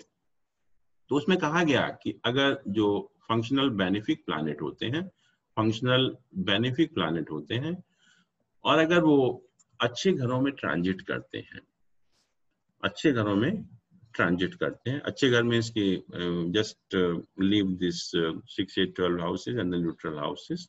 तो अगर फंक्शनल बेनिफिक प्लैनेट अगर अच्छे हाउस में ट्रांजिट करते हैं तो उनके रिजल्ट अच्छे ही होते हैं। और अगर वो प्लैनेट त्रिक हाउस में ट्रांजिट करते हैं तो उनके रिजल्ट बहुत अच्छे नहीं होते। और जहां तक फंक्शनल मैलिफिक प्लैनेट की बात है कि अगर मैलिफिक प्लैनेट तो हैं बट अगर वो अच्छे घरों में ट्रांजिट करेंगे तो उनकी अशुभता बहुत कम हो जाती है। उनके जो मतलब फंक्शनल मैलिफिक प्लैनेट जब अच्छे घरों में ट्रांजिट करते हैं तो उसके रिजल्ट जो है वो मिनिमम गुड रिजल्ट्स मिलते हैं, और त्रिक हाउस में करते हैं तो उसके रिजल्ट बहुत ज्यादा खराब मिलते हैं। तो इसका मतलब ये हुआ कि फंक्शनल मैलिफिक प्लैनेट है और अगर अच्छे घरों में ट्रांजिट, जस्ट बिकॉज की transiting in a good house, उसके जो मतलब जो कुछ अच्छे रिजल्ट मिलेंगे आपको, लेकिन अगर वो इविल हाउस में ट्रांजिट कर रहा है या 6, 8, 12 हाउस में ट्रांजिट कर रहा है तो उसके रिजल्ट जो मेलिफिक रिजल्ट है बहुत ज्यादा बढ़ जाते हैं। नाउ वी गो फर्दर, ये तो ठीक है हम इंडिविजुअल प्लैनेट की बात कर रहे हैं, बट गोचर में भी हमें देखना है कि उस जिस प्लैनेट की हम गोचर की बात कर रहे हैं उस प्लैनेट के ऊपर एस्पेक्ट किन प्लैनेट्स का है। गोचर में अगर हम किसी भी एक पर्टिकुलर प्लैनेट का गोचर कंसिडर कर रहे हैं तो गोचर के समय ट्रांजिट में ही उस प्लैनेट के ऊपर किन किन प्लैनेट का एसोसिएशन है। तो अगर कहते हैं कि अगर एक जो प्लैनेट ट्रांजिट करता है तो उसके ऊपर अगर बेनिफिक प्लैनेट का एस्पेक्ट होता है, जैसे मान लीजिए हम शनि का रिजल्ट देख रहे हैं और गोचर के समय शनि के ऊपर जो है या शनि के एसोसिएशन है, बेनिफिक प्लैनेट भी एसोसिएटेड है शनि के साथ, तो उसकी शुभता और बढ़ जाएगी। जो अगर बेनिफिक प्लैनेट ऐसा है जिसके ऊपर बेनिफिक प्लैनेट का ही एसोसिएशन है तो उस प्लैनेट के बेनिफिक रिजल्ट और बढ़ जाते हैं और अच्छे हो जाते हैं। और यही अगर मेलिफिक प्लैनेट का जब एस्पेक्ट होता है तो उसके जो गुड रिजल्ट होते हैं वो काफी कम हो जाते हैं। तो इसका मतलब ये नहीं कि हमें सिर्फ वही प्लैनेट देखना है कि किस हाउस में ट्रांजिट कर रहा है, किस साइन में ट्रांजिट कर रहा है, बट ट्रांजिट करते समय हमें ये भी देखना है कि उस प्लैनेट के ऊपर किन किन प्लैनेट का एसोसिएशन है, और एसोसिएशन में भी बाय कंजंक्शन और बाय द एस्पेक्ट आल्सो, दोनों तरह से हो सकता है। तो अगर बेनिफिक प्लैनेट के ऊपर अगर बेनिफिक एस्पेक्ट है किसी भी प्लैनेट के ऊपर तो उसकी जो शुभता को बढ़ा देंगे, और अगर मेलिफिक प्लैनेट का एसोसिएशन है किसी भी प्लैनेट के साथ में तो उसके गुड रिजल्ट देने की क्षमता काफी कम हो जाती है। Now we talk about the retrograde planets, कि जो गोचर में कुछ प्लैनेट रेट्रोग्रेड होते हैं, जैसे आजकल चल रहे हैं शनि भी और जुपिटर भी, both are in retrograde motion, और ज्यादातर होते भी हैं क्योंकि हर प्लैनेट, जैसे हम लोगों ने डिस्कस किया था, एक रेट्रोग्रेड होता है करीब अच्छे टाइम के लिए। तो अगर नेचुरल बेनिफिक प्लैनेट हैं और वो रेट्रोग्रेड मोशन में ट्रांजिट कर रहे हैं, गोचर कर रहे हैं, तो अगर ये गोचर किसी अच्छे घर में है तो उसके गुड रिजल्ट और बढ़ जाते हैं। जैसा हम लोगों ने कहा भी था कि जब प्लैनेट रेट्रोग्रेड होता है तो उसकी स्ट्रेंथ बढ़ जाती है। यही तो डिस्कस किया था हम लोगों ने कि जैसे ही प्लैनेट रेट्रोग्रेड होता है उसकी स्ट्रेंथ बढ़ जाती है। तो इसलिए अगर कोई भी बेनिफिक प्लैनेट किसी अच्छे घर में ट्रांजिट कर रहा है and we expect good results from that planet, और अगर साथ में रेट्रोग्रेड भी हो जाता है तो उसकी शुभता जो है या बेनिफिकनेस है वो और बढ़ जाती है, क्योंकि रेट्रोग्रेड होने से प्लैनेट जो है ज्यादा स्ट्रांग हो जाता है। और अगर त्रिक हाउस में ऐसा प्लैनेट ट्रांजिट करेगा तो नॉर्मली जो त्रिक हाउस में करता है कि वो रिजल्ट खराब मिलते हैं, बट रेट्रोग्रेड होने से ज्यादा बेनिफिक हो गया, इसलिए उसके जो इविल रिजल्ट होते हैं, खराब रिजल्ट होते हैं, वो काफी हद तक कम हो जाते हैं। तो सिंपल सी बात है जो हम लोगों ने पढ़ा भी है, देखा भी है, कि जब कोई भी प्लैनेट रेट्रोग्रेड होता है तो उसकी स्ट्रेंथ बढ़ जाती है, बेनिफिक प्लैनेट ज्यादा बेनिफिक हो जाता है और मेलिफिक प्लैनेट ज्यादा मेलिफिक हो जाता है। तो अब अगर हम देखें कि नेचुरल मेलिफिक प्लैनेट है और रेट्रोग्रेड मोशन में है, नेचुरल मेलिफिक प्लैनेट है और रेट्रोग्रेड मोशन में है, तो अगर अच्छे घरों में ट्रांजिट कर रहा है वो, तो नेचुरली वो ज्यादा मेलिफिक हो गया। नॉर्मली तो हम कहते हैं कि अच्छे घर में प्लैनेट ट्रांजिट करता है तो उसके रिजल्ट अच्छे होने चाहिए, बट क्योंकि रेट्रोग्रेड होने की वजह से और ज्यादा मेलिफिक हो जाता है, तो कहा कि इट न्यूट्रलाइजेस गुड रिजल्ट्स। जो गुड रिजल्ट आप एक्सपेक्ट कर रहे थे वो नहीं मिलेंगे, क्योंकि प्लैनेट और ज्यादा मेलिफिक हो गया रेट्रोग्रेड होने की वजह से। और अगर यही प्लैनेट अगर त्रिक हाउस में ट्रांजिट करता है तो उसके जो बैड रिजल्ट हैं, ये जो मेलिफिक रिजल्ट्स हैं, और ज्यादा मेलिफिक हो जाते हैं। तो ये क्वेश्चन, ये रेट्रोग्रेड आप जो बोल रहे हैं नेटल चार्ट में है कि नहीं, nothing to do with the natal chart. What I am talking is about the transit. Transit में कोई अगर प्लान, हम सिर्फ रिजल्ट अभी ट्रांजिट के डिस्कस कर रहे हैं, उसके नेटल चार्ट के रिजल्ट हम डिस्कस नहीं कर रहे हैं। जैन साहब एक चीज और बताइए, ये जो ट्रांजिट में जब नेटरल चार्ट में जब रेट्रोग्रेड में होता है तो पूरा का पूरा साइन में ही रेट्रोग्रेड रहता है कि बीच में रेट्रोग्रेड खत्म हो जाता है उसका? नहीं नहीं, अभी तो जैसे शनि है, शनि तो 4 महीने तक रेट्रोग्रेड चलेगा, तो तो बीच पूरा साइन, साइन खत्म करेगा ही करेगा वो? नहीं नहीं नहीं, वही पूरा साइन क्यों खत्म करेगा? जैसे मान लीजिए कि शनि तो एक साइन में 2.5 साल रहता है, और हाँ, शनि रेट्रोग्रेड होता है सिर्फ 4 महीने के लिए, 140 डेज के लिए। करेक्ट। तो जब तक उस प्लैनेट का मूवमेंट उस साइन में 140 डेज के लिए होगा, ओके ओके, ठीक। हाँ, तो it will cover only that much portion only. हाँ 1/6 ऑफ द साइन, 5 डिग्री बस। Thank you. हाँ, तो 5 डिग्री में रेट्रोग्रेड होगा, बाकी में फिर डायरेक्ट हो जाएगा। Thank you. तो ये नेचुरल, बेनिफिक और malefic if they are retrograde in during transit के साइन, मान लीजिए हम आज की रिजल्ट देख रहे हैं सैटर्न और जुपिटर के, दोनों हाँ सर, जैसे एक सेकंड सर, जैसे भी जुपिटर जो मकर राशि में आ गया था, लेकिन अब वापस धनु में आ गया, क्योंकि वो डिग्री वाइज आगे ज्यादा आगे गया नहीं था, इसलिए वापस आ गया अपनी राशि में। बिल्कुल। हाँ, जैसे अभी ये बात कर रहे हैं ना, जब आपसे पूछा जिन्होंने, हाँ। तो वो यही कर रहे थे शायद कि राशि को क्रॉस कर जाएगा क्या? नहीं नहीं नहीं, व्हाट ही वाज आस्किंग कि जब पूरी राशि में रेट्रोग्रेड रहता है क्या, पूरी राशि में जब वो ट्रांजिट करता है? हमारा ये मतलब था कि बीच में ही खत्म हो जाएगा उसका इफेक्ट। हाँ, अगर ये पहले घर में चला गया, मान लीजिए जैसे आजकल जुपिटर चला गया 9 साइन में, तो फिर हमें 9 साइन के हिसाब से रिजल्ट देखने पड़ेंगे उस टाइम के लिए, फॉर द पर्टिकुलर टाइम।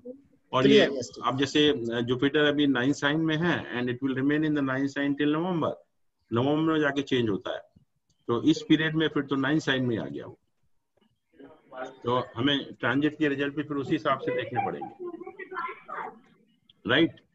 तो ये सिंपल सी चीज है, इसमें ज्यादा कुछ कंफ्यूजन की बात नहीं है कि अगर रेट्रोग्रेड होता है तो उस प्लैनेट की स्ट्रेंथ बढ़ जाती है, बेनिफिक प्लैनेट ज्यादा बेनिफिक हो जाता है और मैलिफिक प्लैनेट ज्यादा मैलिफिक हो जाता है। वही उसी जो हम लोगों ने डिस्कस किया था, उसी को मतलब मैंडेट कर रहा है कि ये सही है। मगर अब हमें ये भी देखना है कि अभी तो हमने एस्पेक्ट देखा ट्रांजिट के दौरान कि एस्पेक्ट किन प्लैनेट का है। बेनिफिक प्लैनेट का एस्पेक्ट है तो उसके रिजल्ट और अच्छे हो जाएंगे, मैलिफिक का है तो उसके रिजल्ट खराब हो जाएंगे। अब ट्रांजिट के दौरान ही हमें देखना है कि कहीं ऐसा पाप कत्री योग तो नहीं बन रहा, कोई ऐसा पाप कत्री योग तो नहीं बन रहा। जैसे मान लीजिए कि सैटर्न आज ट्रांजिट कर रहा है और सैटर्न के ट्रांजिट के रिजल्ट आप देख रहे हैं, और ट्रांजिट करते समय उसके इधर उधर अगर मैलिफिक प्लैनेट हैं, अगर उसके इधर उधर मैलिफिक प्लैनेट हैं, तो हम कहेंगे पाप गत्री योग बन रहा है, ठीक है। तो अगर पाप गत्री योग बन रहा है तो हम कहेंगे कि उसके रिजल्ट जो है वो खराब हो जाएंगे उस प्लैनेट के। जैसे हमने कहा कि एस्पेक्ट की वजह से खराब हो जाता है, ऐसे ही पाप गत्री योग होने से भी जो है उसके रिजल्ट खराब हो जाते हैं। सब ये सारे सभी के लिए बनेगा ना साहब, इंडिविजुअल तो नहीं बनेगा? सबके लिए, it's applicable to everyone actually, everything.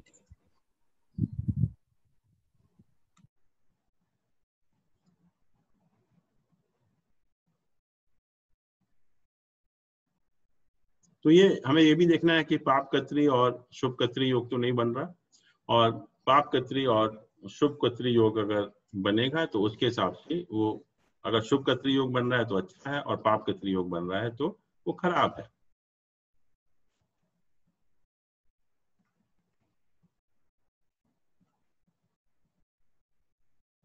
यहाँ पढ़ते हम लोग, अच्छा।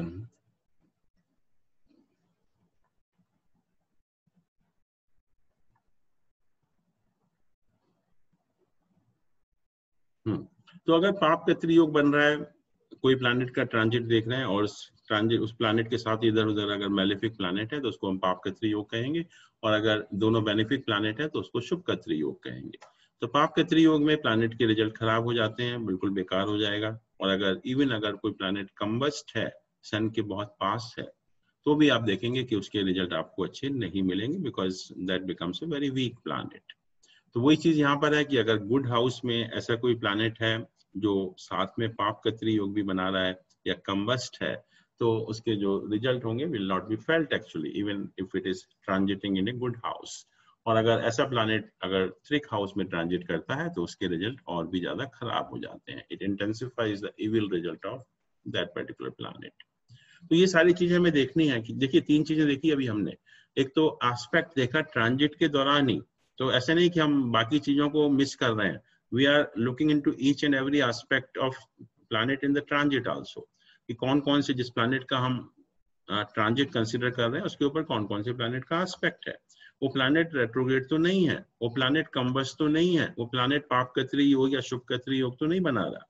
तो all this will matter while deciding the result of transit.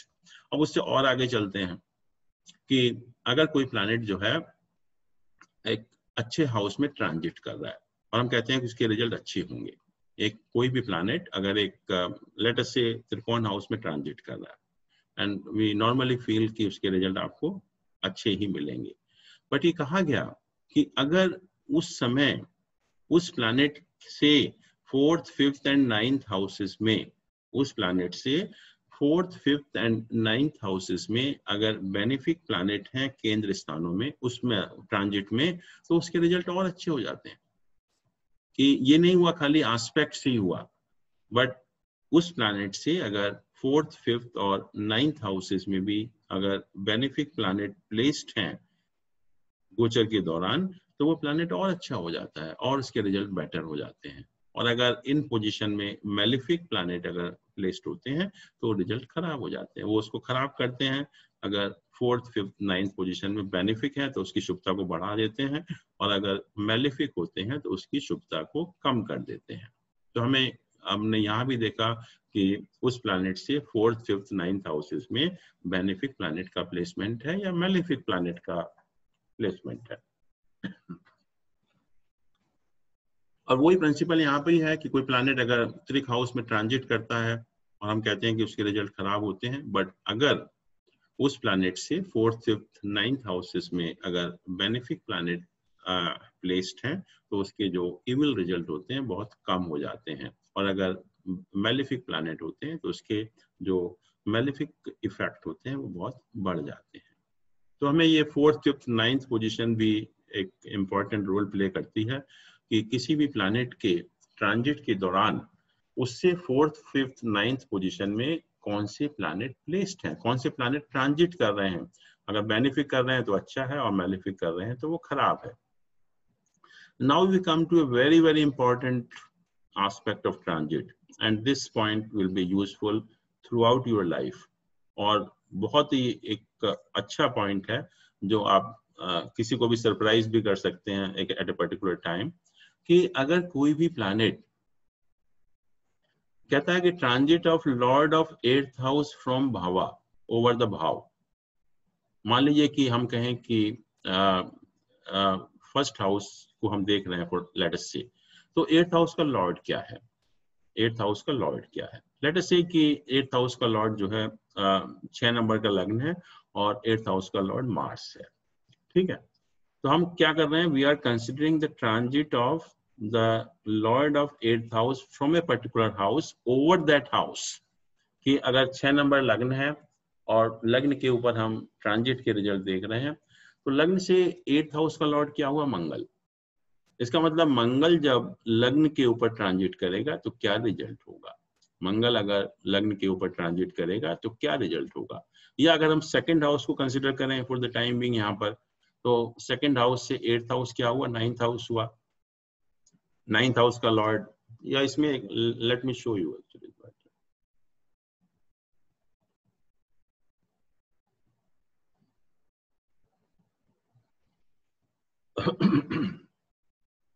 यहाँ पर जैसे ये आप देख पा रहे हैं कि 5 नंबर लग्न है और 12 नंबर जो है राशि है। तो फर्स्ट हाउस से 8th हाउस ये हुआ, इस हाउस का लॉर्ड क्या है, जुपिटर है। तो हम कह रहे हैं जो कि उस हाउस से 8th हाउस का लॉर्ड जब उसी हाउस के ऊपर ट्रांजिट करता है तो क्या रिजल्ट होंगे। This is what we are studying here, कि किसी भी हाउस से 8th हाउस का लॉर्ड जब उसी हाउस के ऊपर ट्रांजिट करता है, गोचर करता है, तो उसके रिजल्ट आपको कैसे मिलेंगे। तो इसमें ये देखिए कि ये 8th हाउस का लॉर्ड जुपिटर हुआ, तो जुपिटर का ट्रांजिट ओवर द लग्ना, जुपिटर का ट्रांजिट ओवर द लग्ना, और नॉर्मली हम कहेंगे कि जुपिटर लग्न को ट्रांजिट कर रहा है, इसके रिजल्ट अच्छे होंगे। या अगर हम सेकंड हाउस की बात करें तो यहाँ पर सेकंड हाउस से 8th हाउस क्या हुआ, मार्स हुआ इसका लॉर्ड, तो सेकंड हाउस के ऊपर हम मार्स के ट्रांजिट की बात करेंगे कि मंगल का ट्रांजिट होगा तो क्या उसका इफेक्ट होगा। ऐसे ही अगर आप थर्ड हाउस की बात करें तो थर्ड से एट्थ हाउस ये हुआ 10th हाउस, इसका लॉर्ड है वीनस। तो वीनस जब थर्ड हाउस के ऊपर ट्रांजिट करेगा तो उसके रिजल्ट क्या होंगे कि मतलब किसी भी हाउस से, किसी भी भाव से, उस भाव से जब एट्थ हाउस का लॉर्ड उसी भाव पर गोचर करता है तो उसके रिजल्ट क्या होते हैं। अब देखिए उसमें ये कहा गया दो चीजें कि जैसे यहाँ जुपिटर है कि जुपिटर जब भी इस हाउस को ट्रांजिट करेगा, पहली चीज तो ये है कि इस हाउस से कनेक्टेड जो भी सिग्निफिकेशंस होंगे, इस हाउस से कनेक्टेड जो भी सिग्निफिकेशंस होंगे उसमें प्रॉब्लम क्रिएट करेगा, पहली चीज। और दूसरा ये कहा गया कि इस हाउस से कनेक्टेड जो भी बॉडी का पार्ट है, इस हाउस से कनेक्टेड कोई भी अगर बॉडी का पार्ट है तो उस बॉडी के पार्ट में भी प्रॉब्लम देगा। दोनों चीजें कही गई कि जब किसी भी हाउस से उसके एट्थ हाउस का लॉर्ड जब उसी भाव को ट्रांजिट करता है तो दो चीजें होती हैं। पहली तो उस हाउस के जो कारकत्व हैं, सिग्निफिकेशंस हैं, उसमें प्रॉब्लम आती है। और दूसरा उस हाउस से कनेक्टेड जो भी बॉडी का पार्ट है, उस बॉडी के पार्ट में प्रॉब्लम आती है, उस बॉडी के पार्ट में कुछ ना कुछ बीमारी लग जाएगी उस टाइम। तो ये चीज है जो कि आप हर हाउस के लिए देख सकते हैं और इवन आप बता सकते हैं कि पर्टिकुलर टाइम में आपको किस तरह की प्रॉब्लम चल रही है, सिर में दर्द हो रहा है, बुखार हो रहा है, या पेट खराब है, या क्या हो रहा है। किसी को आप बिना देखे हुए just by seeing the horoscope you can tell that person कि आजकल आपको ये प्रॉब्लम चल रही है या इस चीज में प्रॉब्लम चल रही है। जस्ट आपने उससे देखा कि एट्थ हाउस के लॉर्ड का ट्रांजिट अगर उसी हाउस में हो रहा है तो नेचुरली उस हाउस से कनेक्टेड प्रॉब्लम चल रही है। अच्छा सर, एक चीज पूछनी थी। हाँ। जैसे आपने अभी उदाहरण दिया सिंह लगन की, सिंह लगन का, यहाँ पे तीसरे घर में तुला राशि है जी, और 10वें घर में शुक्र की वृष राशि है। हाँ। तो शुक्र यहाँ पे तुला राशि में आएगा तब भी अपना साइन होने के बावजूद भी कुछ ना कुछ प्रॉब्लम देके जाएगा। This is what I am saying.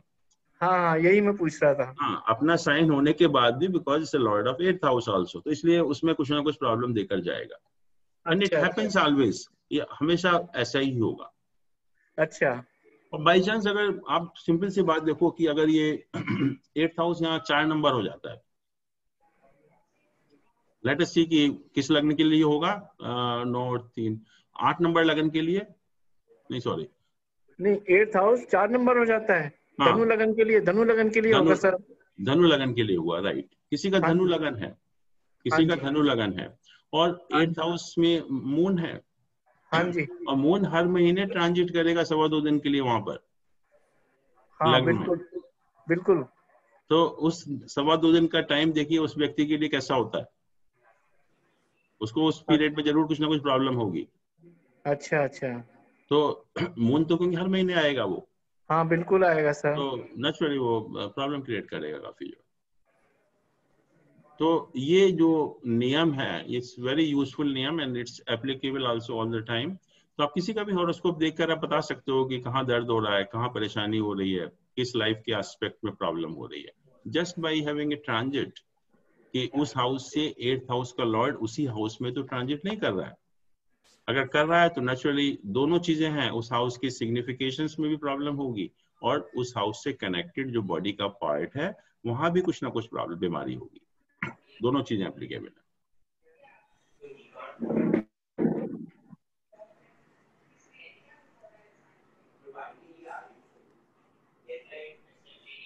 तो ये transit of lord of eighth house from the bhava is not auspicious, ये हमेशा कुछ ना कुछ प्रॉब्लम करता है।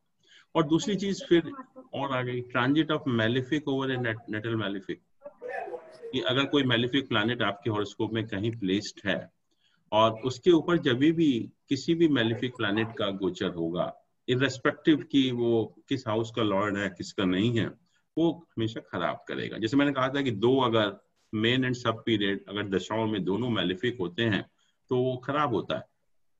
तो ऐसे ही यहाँ पर कहा गया कि अगर आपके हॉरोस्कोप में कहीं पर भी कोई मैलिफिक प्लैनेट का प्लेसमेंट है और उसके ऊपर एक दूसरा मैलिफिक प्लैनेट ट्रांजिट कर रहा है तो उसके रिजल्ट नॉर्मली बहुत खराब होते हैं। आप देखिए नॉर्मल लाइफ में कि अगर सैटर्न के ऊपर राहु ट्रांजिट कर रहा है उस पर्टिकुलर हाउस में, पूरी बर्बादी कर देगा, इररिस्पेक्टिव कि वो सैटर्न किस हाउस का लॉर्ड है नहीं है। या राहु के ऊपर सैटर्न ट्रांजिट कर रहा है, बहुत खराब रिजल्ट देगा। सन के ऊपर सैटर्न ट्रांजिट कर रहा है, अच्छे अच्छों की हालत खराब हो जाती है, नौकरी छूट जाएगी, या कोई हार्ट की प्रॉब्लम हो जाएगी, या फादर को कुछ प्रॉब्लम हो जाएगी। सन के ऊपर राहु ट्रांजिट कर रहा है, अच्छे अच्छे जो प्राइम मिनिस्टर होते हैं ना, उनकी भी नौकरी छूट जाती है। तो ये ट्रांजिट बहुत कभी कभी बहुत इंपॉर्टेंट रोल प्ले करते हैं। यदि सैटर्न के ऊपर सैटर्न कर रहा है, एक मैलिफिक के ऊपर दूसरा मैलिफिक, ये नहीं कहा कि एक मैलिफिक के ऊपर वही मैलिफिक। सन के ऊपर अगर मार्स करे, मंगल करे, वो तब भी प्रॉब्लम होगी।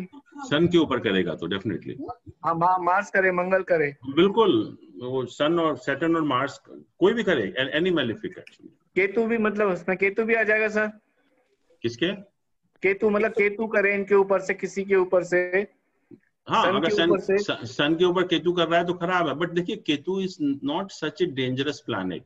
आपको राहु और केतु में डिफरेंस है कि केतु तो बड़ा बेचारा चुपचाप रहता है, साइलेंट है, but damage can be done by Rahu मोर।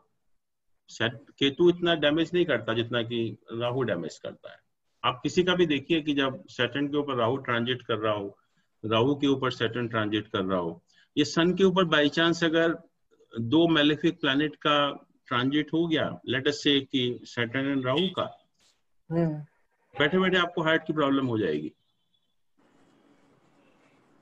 और कभी कभी हम लोग इसी बेसिस पे बता देते हैं कि मतलब ये ट्रांजिट इतना खराब है कि कुछ ना कुछ प्रॉब्लम होने वाली है। कोई लोग आते हैं कभी कि नौकरी वोकरी चल रही है, मैंने कहा तुम्हारी नौकरी तो छूटने वाली है। और वही होता है कि मतलब इतना डेंजरस होता है ये ट्रांजिट जो है कि ये मैलिफिक का दूसरे मैलिफिक के ऊपर ही बहुत डैमेज करता है। और पर्टिकुलरली सन सैटर्न का ट्रांजिट हो रहा है, मान लीजिए सन के ऊपर सैटर्न का ट्रांजिट हो रहा है। हाँ जी, हाँ जी। बोन फ्रैक्चर हो जाता है ऐसे टाइम में, एक्सीडेंट होता है। सर जैसे 2.5 साल, सर जैसे 2.5 साल रहेगा सर सैटर्न का ट्रांजिट, 2.5 साल रहेगा सूर्य के ऊपर। हाँ, तो वो 2.5 साल जब एग्जैक्ट सन के ऊपर आएगा ट्रांजिट का मतलब ये नहीं है कि 30 डिग्री तक वो एक ही रिजल्ट देगा। अच्छा, हाँ, डिग्री की 2-4 डिग्री आसपास, हाँ, आगे जब उसके पीछे। हाँ डिग्री वाइज जब उसके पास में आएगा तब रिजल्ट खराब मिलेंगे। ऐसा नहीं कि पूरे 30 डिग्री तक खराब रिजल्ट देगा जो है। हाँ जी, हाँ जी, बिल्कुल। तो इसलिए कितना डिग्री इधर और उधर होगा, जितना पास होगा उतने ज्यादा सीरियस रिजल्ट होंगे। जितना पास आ जाएगा, जितना पास आएगा उतना ही खराब होता चला जाएगा। तो कहते भी नहीं है 7.5 में जब मून के ऊपर एग्जैक्टली जब सैटर्न ट्रांजिट करता है सबसे ज्यादा परेशानी होती है सेकंड फेज में। तो वही चीज मतलब this is applicable for everything कि जब दो प्लैनेट का जितना पास होंगे तो अब उनका इन्फ्लुएंस होता है, दूर होते हैं फिर इन्फ्लुएंस नहीं होता इतना। एक कोई भी अगर हॉरोस्कोप में कोई योग बन रहा है, मून और राहु का एक कॉम्बिनेशन है, तो अगर उनका डिस्टेंस ज्यादा है तो वही the Rahu will have an effect on moon, फिर इसका इफेक्ट आएगा ही नहीं। तो डिस्टेंस इज वेरी इंपॉर्टेंट। जब भी हम किसी भी रिजल्ट, गोचर के रिजल्ट या प्लैनेट के रिजल्ट हम देखते हैं तो we have to consider the distance between the two planets. अगर डिस्टेंस ज्यादा होगा तो कोई उसका बैड इन्फ्लुएंस नहीं होगा या अच्छा इन्फ्लुएंस नहीं होगा, और जितना डिस्टेंस कम होगा उतना ही ज्यादा एक दूसरे को इन्फ्लुएंस करेंगे वो, भले ही वो शुभ हो या अशुभ हो। तो this is a very important point कि कभी भी आप किसी के भी हॉरोस्कोप में देखेंगे कि एक मैलिफिक के ऊपर जब दूसरा मैलिफिक प्लैनेट ट्रांजिट करता है तो उसके रिजल्ट काफी खराब होते हैं depending on the result of those planet. जैसे मैंने कहा कि सन राहु का ट्रांजिट है तो हो सकता है आपके बॉस से झगड़ा हो जाए, आपकी नौकरी छूट जाए। सन के ऊपर सैटर्न राहु का इकट्ठा ट्रांजिट हो गया तो नेचुरली हार्ट की प्रॉब्लम होगी आपको सडनली जो है। सैटर्न मार्स का ट्रांजिट हो गया, आप चलते चलते गिर जाएंगे, एक्सीडेंट हो जाएगा। सैटर्न राहु का सैटर्न के ऊपर सॉरी सन के ऊपर सैटर्न ट्रांजिट करेगा, आप गिरेंगे और आपकी बोन फ्रैक्चर होगा उस टाइम जो है। तो ये हर प्लैनेट का जो है वो अपना अपना रोल है। और वैसे भी कहते हैं कि मार्स और सैटर्न जब इकट्ठे मिलते हैं तो कहीं ना कहीं तो बम्बार्डमेंट होता ही है कि उसको डैमेज कर देगा पूरी तरह से या कोई एक्सीडेंट कर देगा। राहु के ऊपर से मंगल का गोचर हो जाए सर, भैया मंगल के ऊपर से राहु का, हाँ बिल्कुल खराब है। और देखिए ये कहा गया कि मंगल के साथ जब राहु केतु का एसोसिएशन होता है अगर आपके हॉरोस्कोप में भी, किसी के भी अगर हॉरोस्कोप में है मंगल इज एसोसिएटेड विद राहु और केतु, तो मंगल रिप्रेजेंट्स योर ब्लड एक्चुअली। तो ब्लड में इन्फेक्शन होता है, कोई भी उस टाइम आप देखेंगे कि ब्लड में इन्फेक्शन होगा, कोई बीमारी हो जाएगी। तो राहु का काम है कि वहाँ प्रॉब्लम क्रिएट करना। जैसे राहु को कहते हैं कि अगर 5वें घर में प्लेस्ड होता है तो ऐसे लोग अच्छा खाना नहीं खा सकते, उनको हमेशा इंडाइजेशन की प्रॉब्लम होगी। कुछ भी गरिष्ठ खाना खा लेंगे इमीडिएटली इंडाइजेशन हो जाएगा, क्योंकि राहु जहाँ भी, जो 5th हाउस है हमारे इंटेस्टाइन का हाउस है, और वहां जाके प्रॉब्लम क्रिएट करता है। और दूसरी चीज यही है कि राहु केतु इनविजिबल है। इनविजिबल का मतलब ये हुआ कि डायग्नोस भी नहीं हो सकता, नो डॉक्टर कैन टेल कि क्या प्रॉब्लम है, और आप राहु का उपाय करेंगे तो वो ठीक हो जाएगा, या राहु का उपाय करेंगे तो डायग्नोस हो जाएगा। और जब तक आप राहु का उपाय नहीं करेंगे तो डायग्नोस कोई डॉक्टर नहीं कर पाएगा उसको जो है। तो हर प्लैनेट है अपना रोल प्ले करता ही है जहां जहां होता है वो। उसके बाद ये कहा गया कि जो जुपिटर का ट्रांजिट है, they are telling you one particular point actually, कि पॉइंट क्या है कि अगर हम राहु और जुपिटर के लॉन्गिट्यूड को जोड़ दें, ऐड कर दें, कि अगर हम राहु और जुपिटर के लॉन्गिट्यूड को ऐड करके जो पॉइंट आएगा, तो उस पॉइंट पर जब जुपिटर का ट्रांजिट होगा या गोचर होगा, that will not be auspicious, वो काफी खराब होता है। Transit of Jupiter over A point which is a sum of Jupiter and Rahu longitude। तो उस पॉइंट पर जब जुपिटर का ट्रांजिट होता है उसको हम बहुत अच्छा नहीं मानते। And I tell you, transit will help you, और बहुत अच्छी तरह से हेल्प करेगा। सही तरह समझाएं। जैसे राहु की डिग्री मान लो एग्जांपल 10 डिग्री है। Let me tell you. Hello, हाँ बता रहा हूँ। हाँ सर। जैसे यहाँ पर आपने देखा कि जुपिटर का जो लॉन्गिट्यूड है कितना है, 9 साइन में प्लेस्ड है, तो 8 sign 24 degree 5 minute and 6.14 second. Rahu का जो लॉन्गिट्यूड है वो क्या है, 2 साइन 2 डिग्री 58 मिनट्स एंड इतने सेकेंड। इन दोनों को ऐड कर देंगे आप, और ऐड करके आपको एक पॉइंट आ जाएगा, एक पर्टिकुलर पॉइंट। जब ये 8 और 2 10, तो 11 नंबर का कोई राशि पॉइंट आएगा, डिग्री आएगी, ऐड करेंगे तो उस डिग्री पर जब जुपिटर का गोचर होगा, तो दैट गोचर will not be auspicious for you. तो हमें सिर्फ इन दोनों के लॉन्गिट्यूड को, जुपिटर और राहु के लॉन्गिट्यूड को ऐड करना है, और ऐड करने के बाद जो भी पॉइंट आएगा उस पॉइंट पर जब जुपिटर का गोचर होगा वो फेवरेबल नहीं होगा।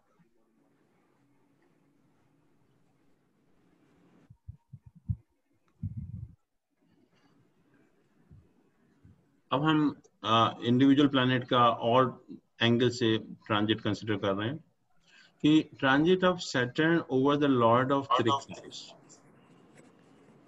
Transit of Saturn over the lord of trik house, इसका मतलब कोई भी प्लैनेट अगर थ्रिक हाउस का लॉर्ड है आपके हॉरोस्कोप में, और उसका कहीं प्लेसमेंट है, और जब शनि उसके ऊपर ट्रांजिट करेगा, transit of Shani over the lord of trik house, so very inauspicious, and they say that this is really the testing time for the native। इतनी परेशानी होती है उस टाइम कि it becomes a testing time for the native। क्या कि जब भी शनि का गोचर over the lord of trik house, किसी भी थ्रिक हाउस के लॉर्ड के ऊपर जब शनि का गोचर होता है, तो वो एक बहुत ही एक खराब समय होता है, बहुत ही एक टेस्टिंग टाइम होता है नेटिव के लिए। और transit of Saturn over the lord of trine houses, कि जो प्लैनेट ट्राइन हाउस के लॉर्ड हैं, और जब उनके ऊपर शनि का ट्रांजिट होगा तो हमेशा रिजल्ट आपके पॉजिटिव मिलेंगे, उसके हमेशा। थ्रिक हाउस के ऊपर शनि का ट्रांजिट बहुत, थ्रिक हाउस के लॉर्ड के ऊपर शनि का ट्रांजिट बहुत खराब माना गया, लेकिन ट्राइन हाउस के लॉर्ड के ऊपर शनि का ट्रांजिट अच्छा माना गया। Now again it's very important things, आप ये आगे देखेंगे कि जब सैटर्न ट्रांजिट करता है over the lord of 4th house, कभी भी जब शनि का गोचर होता है 4th हाउस के लॉर्ड के ऊपर, 4th हाउस के लॉर्ड के ऊपर जब भी शनि का गोचर होगा, आप अपना रहने का स्थान चेंज कर देंगे, या तो रेजिडेंस में चेंज हो जाएगा या ऑफिस में चेंज होगा या आपका ट्रांसफर हो जाएगा कहीं ना। तो लोग पूछते रहते हैं कि ट्रांसफर की पॉसिबिलिटी तो नहीं है, या जॉब चेंज की पॉसिबिलिटी तो नहीं है, या मकान हम बदलना चाहते हैं वो पॉसिबिलिटी तो नहीं है। तो आपने देखा कि जो सैटर्न है वो 4th हाउस के लॉर्ड के ऊपर ट्रांजिट कर रहा है, 4th हाउस के लॉर्ड के ऊपर ट्रांजिट कर रहा है। जैसे मान लीजिए कि अगर 7 नंबर लगन है, 7 नंबर लग्न है, और वो तो खैर सैटर्न ही हो जाएगा, सैटर्न वो खराब नहीं करेगा, बट लेट अस से कि 6 नंबर का लगन है और 4th हाउस का लॉर्ड क्या हो गया, जुपिटर हो गया। तो जुपिटर के ऊपर जब शनि ट्रांजिट करेगा तो वो आपकी जगह को चेंज कराएगा। ऐसे ही transit of Saturn over the lord of 7th house, transit of Saturn over the lord of 7th house. तो आप देखेंगे सर एक चीज पूछा था ट्रांजिट में, जैसे आपने कहा ऊपर से जुपिटर के ऊपर से जब गोचर करेगा, अगर जुपिटर को देखे तो भी वही चीज मानेंगे? नहीं, देखने का कुछ नहीं होगा। It should transit over that planet, देखने से नहीं होगा कुछ भी। It has to have a transit over that planet. तो ऐसे ही जब सैटर्न जो है 7th हाउस के लॉर्ड के ऊपर ट्रांजिट करता है, तो आप देखेंगे सडनली जो डिसीजन आप नहीं ले पा रहे थे शादी वादी का, वो आप ले लेंगे डिसीजन, आप शादी तय हो जाएगी आपकी, या कोई आपको अच्छी खबर मिलेगी फ्रॉम द स्पाउस। तो वो भी अच्छा माना गया कि एक तो डिसीजन मेकिंग हो जाता है अबाउट मैरिज अलायंस, और स्पाउस के लिए भी जो है वो एक अच्छी न्यूज लेकर आता है जब भी सैटर्न जो है 7th हाउस के लॉर्ड के ऊपर गोचर करता है। तो I think I will stop here only. और अभी हम मान लो 9th लॉर्ड के ऊपर से गोचर करे तो क्या भाग्य के लिए भाग्य उदय होगा? हाँ, वो डिस्कस करेंगे हम लॉर्ड के ऊपर से आगे है उसमें, तो विल डिस्कस दैट आल्सो। ठीक है सर। तो अभी यहीं पर रुकते हैं। आप now it's your turn actually, जो भी आप लोगों की अंतर्दशा में तो सब कुछ मिल ही गया हमको। क्या चीज? अंतर्दशा में सब कुछ मालूम चल गया, तो फिर गोचर में क्यों जाएंगे? नहीं, मैंने कहा कि तीनों का रोल इंपॉर्टेंट है and all have the equal weightage. Planet की पोजीशन, दशा और ट्रांजिट। अगर आपने खाली दशा देखी और प्लैनेट की पोजीशन देखी तो इट गिव्स यू 66% रिजल्ट। और मान लीजिए गोचर बहुत खराब है तो जो आप दशा से एक्सपेक्ट कर रहे हैं वो नहीं मिलेगा आपको। तो तीनों को देखना है, एंड इसीलिए मैं कहा कि all have the equal weightage also. वो सर कहना है ना कि जैसे जो गोचर है वो डिलीवरी बॉय की तरह है, अच्छा या बुरा फल गोचर के थ्रू ही मिलना है। तीनों को कंबाइन करना। मान लीजिए कि आपका जो प्लैनेट की पोजीशन ठीक है, दशा भी बहुत अच्छी चल रही है, तो गोचर इतना खराब नहीं करेगा। फिर गोचर इतना खराब नहीं करेगा। बट मान लीजिए कि प्लैनेट की पोजीशन बहुत अच्छी है लेकिन दशा और गोचर दोनों ही खराब हैं, तो प्लैनेट की पोजीशन कितनी भी अच्छी हो आपको कहीं भी पहुंचा देगा, फिर उल्टा करेगा पूरा। तो तीनों को कंबाइन करके, जैसे हम देखते हैं ना कि एक हाउस को हम एसेस करते हैं with the planet, with the Lord and with the कारक, तो ऐसे ही एक इवेंट को एसेस करने के लिए तीनों का जरूरी है देखना, प्लैनेट प्लस दशा प्लस ट्रांजिट। तीनों के बिना नहीं आप पूरा कर पाएंगे इसको। all are equally important. Sir जैसे जिसका 12 नंबर लगन होगा उसका एक में तो लॉर्ड हो जाएगा मून, 4 नंबर राशि होगा, तो जैसे आपने बोला कि जो उसका हर मंथ तो तब उसका दिक्कत रहेगा, गोचर तो हर महीने उसके शरीर में कुछ ना कुछ प्रॉब्लम होगी। जैसे कुछ लोग कहते हैं ना कि हमें इस पर्टिकुलर टाइम में खांसी जुकाम हो जाता है, या उसका मूड खराब होगा उस पर्टिकुलर दिन में। अनिल जी, वो दिन भी सेम ही रहेंगे हर महीने को, तो एक महीने में फिर आएगा 2-3 तारीख, तो 2 और 3 तारीख एवरी टाइम। नहीं, दिन क्यों रहेंगे? मून का ट्रांजिट तो अलग अलग होगा दिन में, एक ही दिन क्यों रहेगा? मून के ट्रांजिट की बात हम कर रहे हैं। मून जो है हर एक महीने में आएगा, उसी अलग अलग दिन आएगा ना, उस राशि में उसी दिन तो नहीं आएगा ना। ये कैसे पता चलेगा जो कौन सा दिन आ रहा है, कौन सा दिन उनका ट्रांजिट? वो पंचांग है ना आपके पास, जो कैलेंडर होता है, पंचांग जिसको हम बोलते हैं, एफेमेरिस बोलते हैं, तो उसमें से आपको हर दिन की पोजीशन होती है कि आज के दिन कौन सा प्लैनेट कहाँ मूव कर रहा है। You can by one of the पंचांग और वी कॉल इट एफेमेरिस। तो और दिल्ली के बहुत सारे पंचांग हैं, आर्यभट्ट पंचांग है, विश्व विजय पंचांग है, दिल्ली समथिंग, बहुत कई सारे पंचांग हैं। आप किसी भी दुकान पर जाएंगे तो यू कैन बाय एनी पंचांग। ये सॉफ्टवेयर में नहीं मिलेगा? हाँ जी, ये सॉफ्टवेयर में इंफॉर्मेशन नहीं मिलेगी? सॉफ्टवेयर में मिल जाएगा। आप देख लीजिए कि आज प्लैनेट की पोजीशन क्या है। I think lot of softwares are also available. वो आपको महीने की पोजीशन देते हैं सारे के सारे, तो वो है, वो भी है। ये पंचांग का ऐप भी अवेलेबल है? हाँ जी, हाँ, पंचांग के ऐप भी हैं, कई सारे ऐप हैं। आप सॉफ्टवेयर से देख लो कौन सा प्लैनेट किस दिन कहाँ पर है, उसी सॉफ्टवेयर में वो डेट डालिए, वो बता देगा आपको इस दिन ये प्लैनेट यहाँ पर है। मोबाइल पे ऐप डाउनलोड कर लीजिए। हाँ, कोई कुछ भी, बिल्कुल बिल्कुल बिल्कुल। और सन का तो है, सन तो उसी दिन आएगा, लेकिन मून तो अलग अलग दिन आएगा। हाँ, मून तो 28वें या 29वें दिन आएगा ना उस राशि में। हाँ, 27 दिन में हाँ, 27 या 28वें दिन आएगा। वो 30 दिन में तो आएगा ना।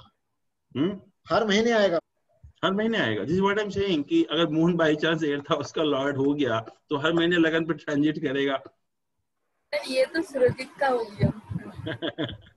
हाँ, तो वो दिन देखिए, ऑब्जर्व करिए अन्वेषा जी, और फिर बताइए अगली बार कि क्या होता है उस दिन।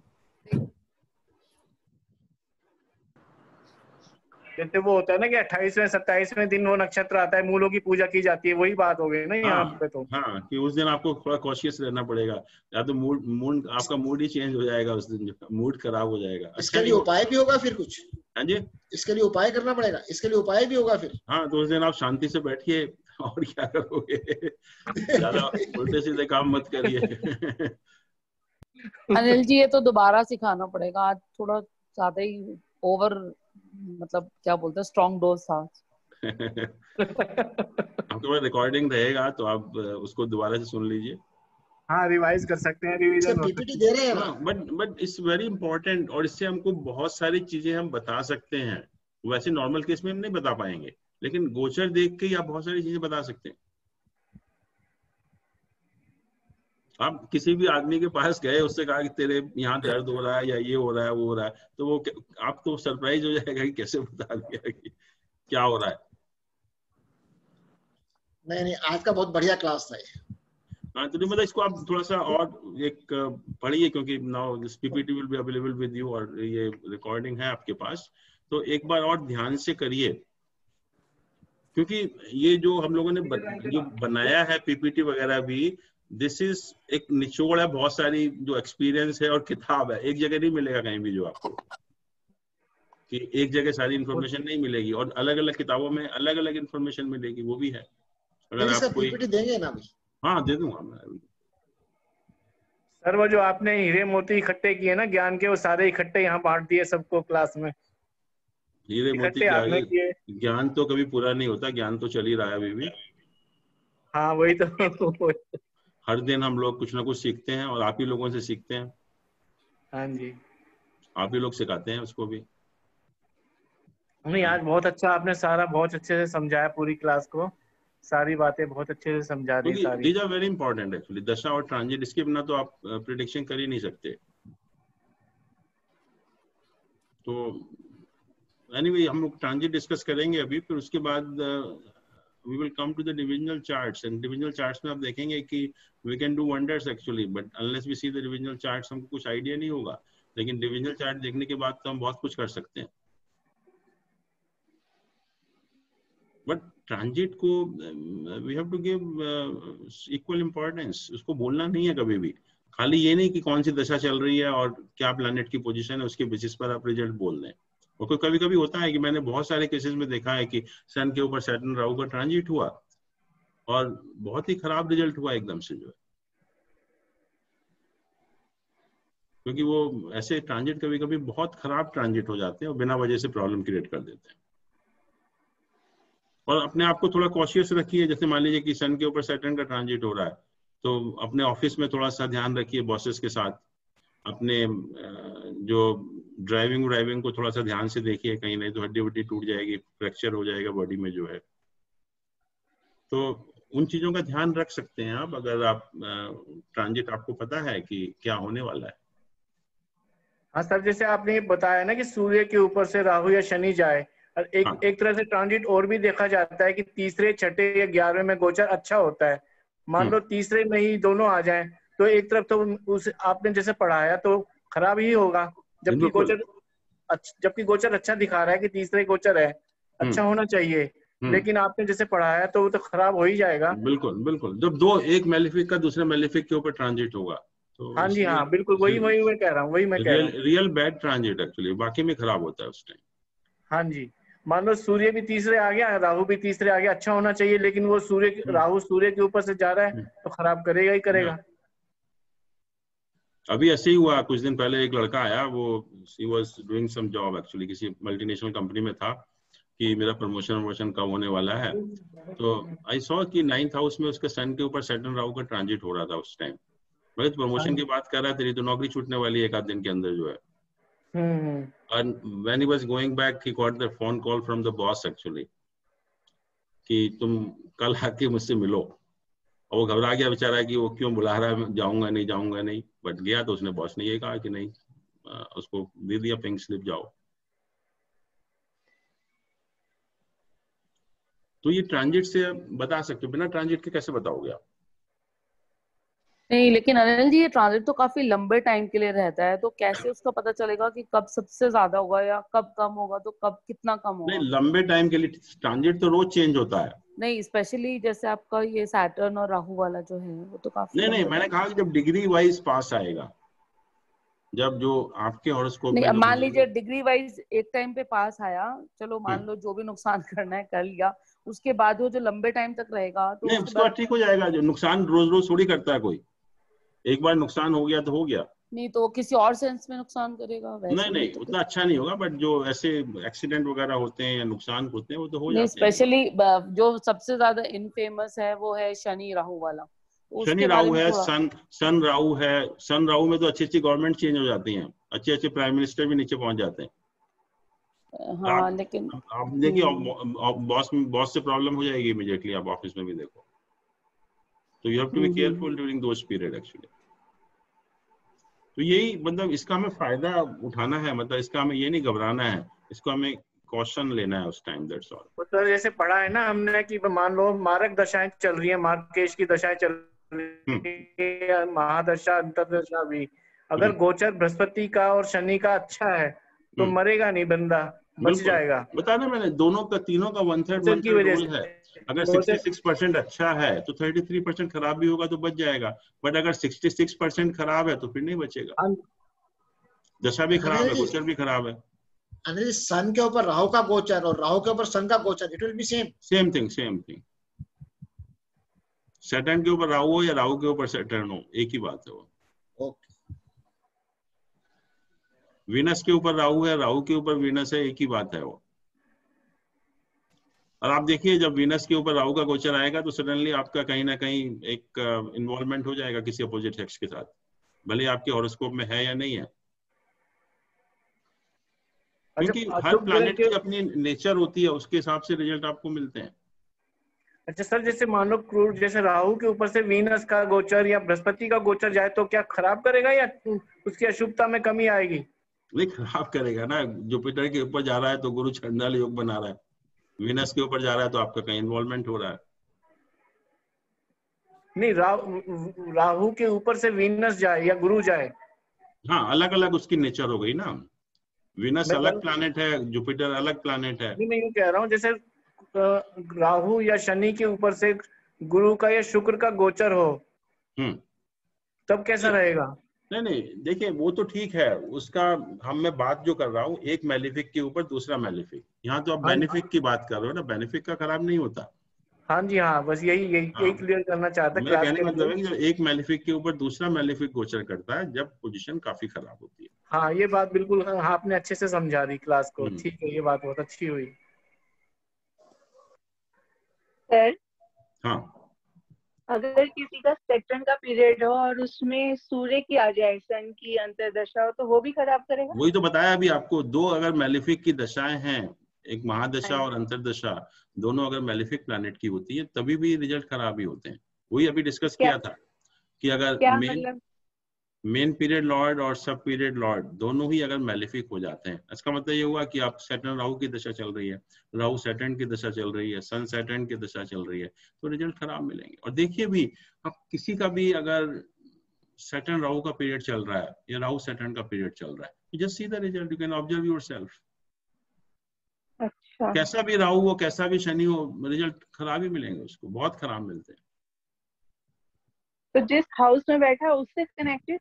हाँ, जिस हाउस के ऊपर इन्फ्लुएंस है उसका, तो उससे कनेक्टेड होगा। अच्छा, तो ये अपने आप ऑब्जर्व करिए ना, किसी की आप राहु शनि की दशा देखिए, शनि राहु की दशा देखिए, फिर आप देखिए उसके रिजल्ट आपको कैसे मिल रहे हैं उसके व्यक्ति को।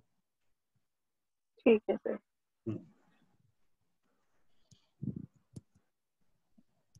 Any other question? Shobha ji आप पूछ रहे हैं कुछ? नहीं, मैं बता रही थी कि कई वो जैसे अल्ट्रासाउंड वगैरह हम देखते हैं, सब नॉर्मल आता है और जी। फिर भी उनका पेट दर्द ठीक नहीं होता है। बिल्कुल, वो राहु का तो इफेक्ट है 5th हाउस के ऊपर। हाँ, तो आपको अगर मैं आप कितना भी डायग्नोस करा लीजिए, कितना भी एक्सरे करा लीजिए, नहीं होगा। हाँ, और आप जैसे ही राहु का उपाय करेंगे, वो एक्सरे भी ठीक आ जाएगा। शायद वो सर जैसे राहु का 5th हाउस पे बता रहे हो आप, मान लो राहु की अंतरदशा चल रही हो, राहु चाहे कहीं भी हो, तो भी तो डायग्नोसिस होगा या सही होगा या नहीं होगा? नहीं होगा ना सर। नहीं समझा नहीं मैं। जैसे मान लो राहु की अंतरदशा चल रही है हाँ, और कोई जातक बीमार है। नहीं, बट राहु की दशा ऑपरेट होनी चाहिए ना। हाँ, वही मैं कह रहा हूँ, राहु की मान लो अंतरदशा चल रही है मतलब या ऑपरेट हो रही महादशा है ना, राहु की दशा ऑपरेट हो रही है। हाँ जी हाँ। तो और राहु कहीं भी है जन्म पत्री में और वो बीमार है, हाँ, तो प्रॉब्लम क्रिएट करेगा उस हाउस में। हाँ मतलब 5th हाउस का, आपने 5th हाउस का वो तो पेट के लिए हो गया कि पेट ठीक नहीं रहेगा। बिल्कुल। लेकिन कहीं और मतलब राहु है कहीं भी है 12 घरों में, तो वो डायग्नोसिस होने नहीं देगा ना ठीक से। बिल्कुल नहीं, देखिए 5th हाउस तो बीमारी का हो गया मान लीजिए। अब लेट अस से 7th हाउस में राहु ट्रांजिट कर रहा है, तो क्या होगा? इतनी कुंडली में बैठा हो मान लो राहु कहीं और। हाँ, राहु मान लीजिए 7th हाउस में बैठा हुआ है आपका, तो क्या होगा? हाँ जी हाँ, तो मैरिज हाउस से संबंधित दिक्कत आएगी एक तो। Spouse is very suspicious. हाँ जी हाँ, बिल्कुल वो वो हमेशा स्पाउस आपके ऊपर वो जासूसी करेगा 24 घंटे। हाँ, बहम रहेगा उनको। नहीं, बहम तो नहीं होगा, बट सस्पिशियस होगा वो। हाँ वही हाँ जी, वही बात है, कहने का मतलब वही था। हाँ। अब किसी का भी राहु अगर 7th हाउस में, see the spouse of that person.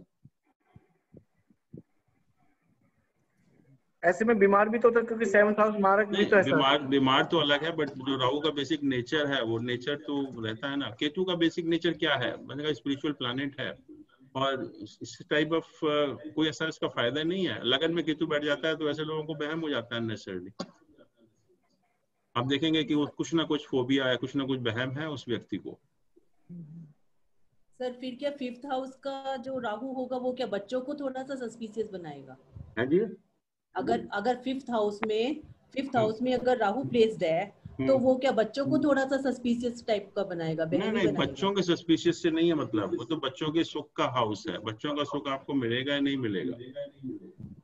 और उसमें राहु बैठा है तो बच्चों का नेचर नहीं बताता 5th house. 5th house tells you कि whether you get happiness from progeny और नॉट। ओके, और वहां पर अगर राहु है तो सर 7th हाउस तो स्पाउस है, स्पाउस की पर्सनालिटी है। 5th हाउस बच्चे का नहीं है। 5th house is happiness from progeny.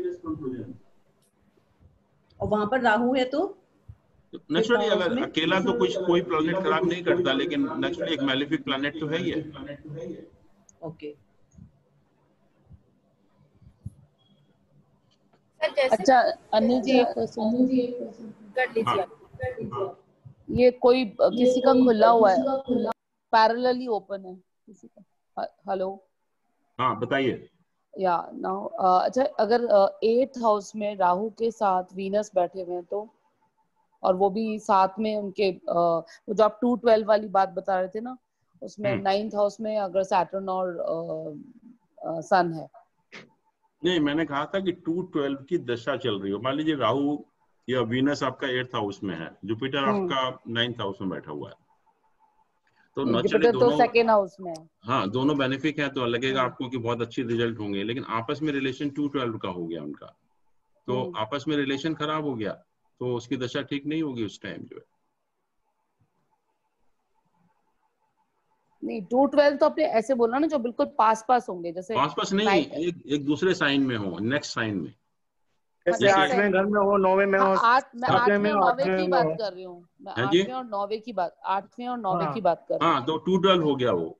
हाँ तभी मैं उसी की बात कर रही हूँ, 8वें और 9वें की। जैसे 9वें घर में आपका सन और सैटर्न है, और 8वें घर में आपका राहु और वीनस है, तो क्या होगा? दशा किसकी है? शनि और राहु की। नहीं, शनि आपका 8th हाउस में प्लेस्ड है और राहु 9th हाउस में है। नहीं उल्टा, राहु 8th हाउस में, 9th हाउस में शनि। हाँ तो वही 2-12 हो गया, तो दशा खराब। हाँ मैं इसीलिए बोल रही हूँ। हाँ वो तो खराब दशा है, काफी खराब। किसी का भी देखिए, Rahu Shani Rahu is very common दशा। देखिए जब सैटर्न की में जो पीरियड आते हैं लास्ट वाले, जब सैटर्न से सन से शुरू होता है, Saturn sun moon Mars Rahu, ये 4 पीरियड नॉर्मली बहुत खराब होते हैं, क्योंकि दोनों मैलिफिक हो जाते हैं। सैटर्न के बाद एक पीरियड सन आएगा, फिर आएगा मून, फिर सैटर्न मार्स। तो ये नॉर्मली ये दशाएं काफी खराब होती हैं किसी भी हॉरोस्कोप में। अनिल जी यदि जैन योग, जैन का भी योग कारक होगा सैटर्न। हाँ जी हेलो अनिल जी, यदि सैटर्न योग कारक है तब भी दशा खराब होगी? दशा तो खराब होगी, इवन इफ इट इज योग कारक। दोनों अगर मैलिफिक हैं, दोनों मैलिफिक हैं। देखिए दशा जो है is not depending on one planet, dasha is depending on both the planet, main period and the sub period. एक का रोल नहीं है उसमें, 2 प्लैनेट का रोल आ गया। तो अगर दोनों का, मैंने कहा कि दोनों अगर मैलिफिक हैं जब दशा ऑपरेट हो रही है, तो उसके रिजल्ट खराब होंगे। किसी का भी देखो, आप खुद ही देखो, सैटर्न सन मार्स राहु, ये period, this will not be good period actually. Even if one is very much योग कारक, मैं कह रहा हूँ योग कारक हो कैसा भी हो, इन दशाओं में बहुत प्रॉब्लम होगी। या हाँ ये लगातार आएंगे ना सर? बिल्कुल हाँ जी, जैसे मून का पीरियड है, लगातार ही आएगी, सन और मार्स और राहु तीनों लगातार कंटिन्यूएशन में आती है। हाँ अन्वेषा जी पूछिए। मतलब सैटर्न के साथ राहु, बस एक मून जरूर बीच में आएगा। एक मिनट, वो अन्वेषा जी पूछ रही है कुछ। हाँ के साथ राहु जब तक रहेगा तब तक, उसके बाद मतलब जब तक जुपिटर आएगा थोड़ा सा ठीक होने लगेगा। बिल्कुल बिल्कुल, जुपिटर आएगा तो ठीक हो जाएगा।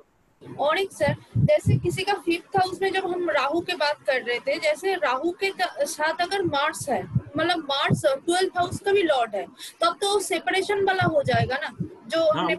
नहीं मार्स सेपरेट नहीं करता, मैंने कहा था कि सन सैटर्न राहु एंड अगर लॉर्ड ऑफ 12th हाउस है फिर हो गया सेपरेटिंग टेंडेंसी वाला। तो मतलब सेपरेटिंग टेंडेंसी मतलब सर क्या हो जाता है, पूरा ही एकदम खराब हो जाएगा उस हाउस? खराब नहीं होगा, उस हाउस के सिग्निफिकेशन से हमको अलग करेगा। जैसे मान लीजिए चौथे घर में है तो आपको हाउस का सुख, अपने डोमेस्टिक कंफर्ट नहीं मिलेंगे, घर का खाना नहीं मिलेगा, फिर आपको बाहर रहना पड़ेगा कहीं पर। 5th हाउस में ये चीज बन रहा है, 5th हाउस में है तो हो सकता है कि बच्चे आपसे सेपरेट हो जाएं बाद में। हाँ चलिए, I think it was nice discussion. तो next Wednesday. Thank you Anil ji.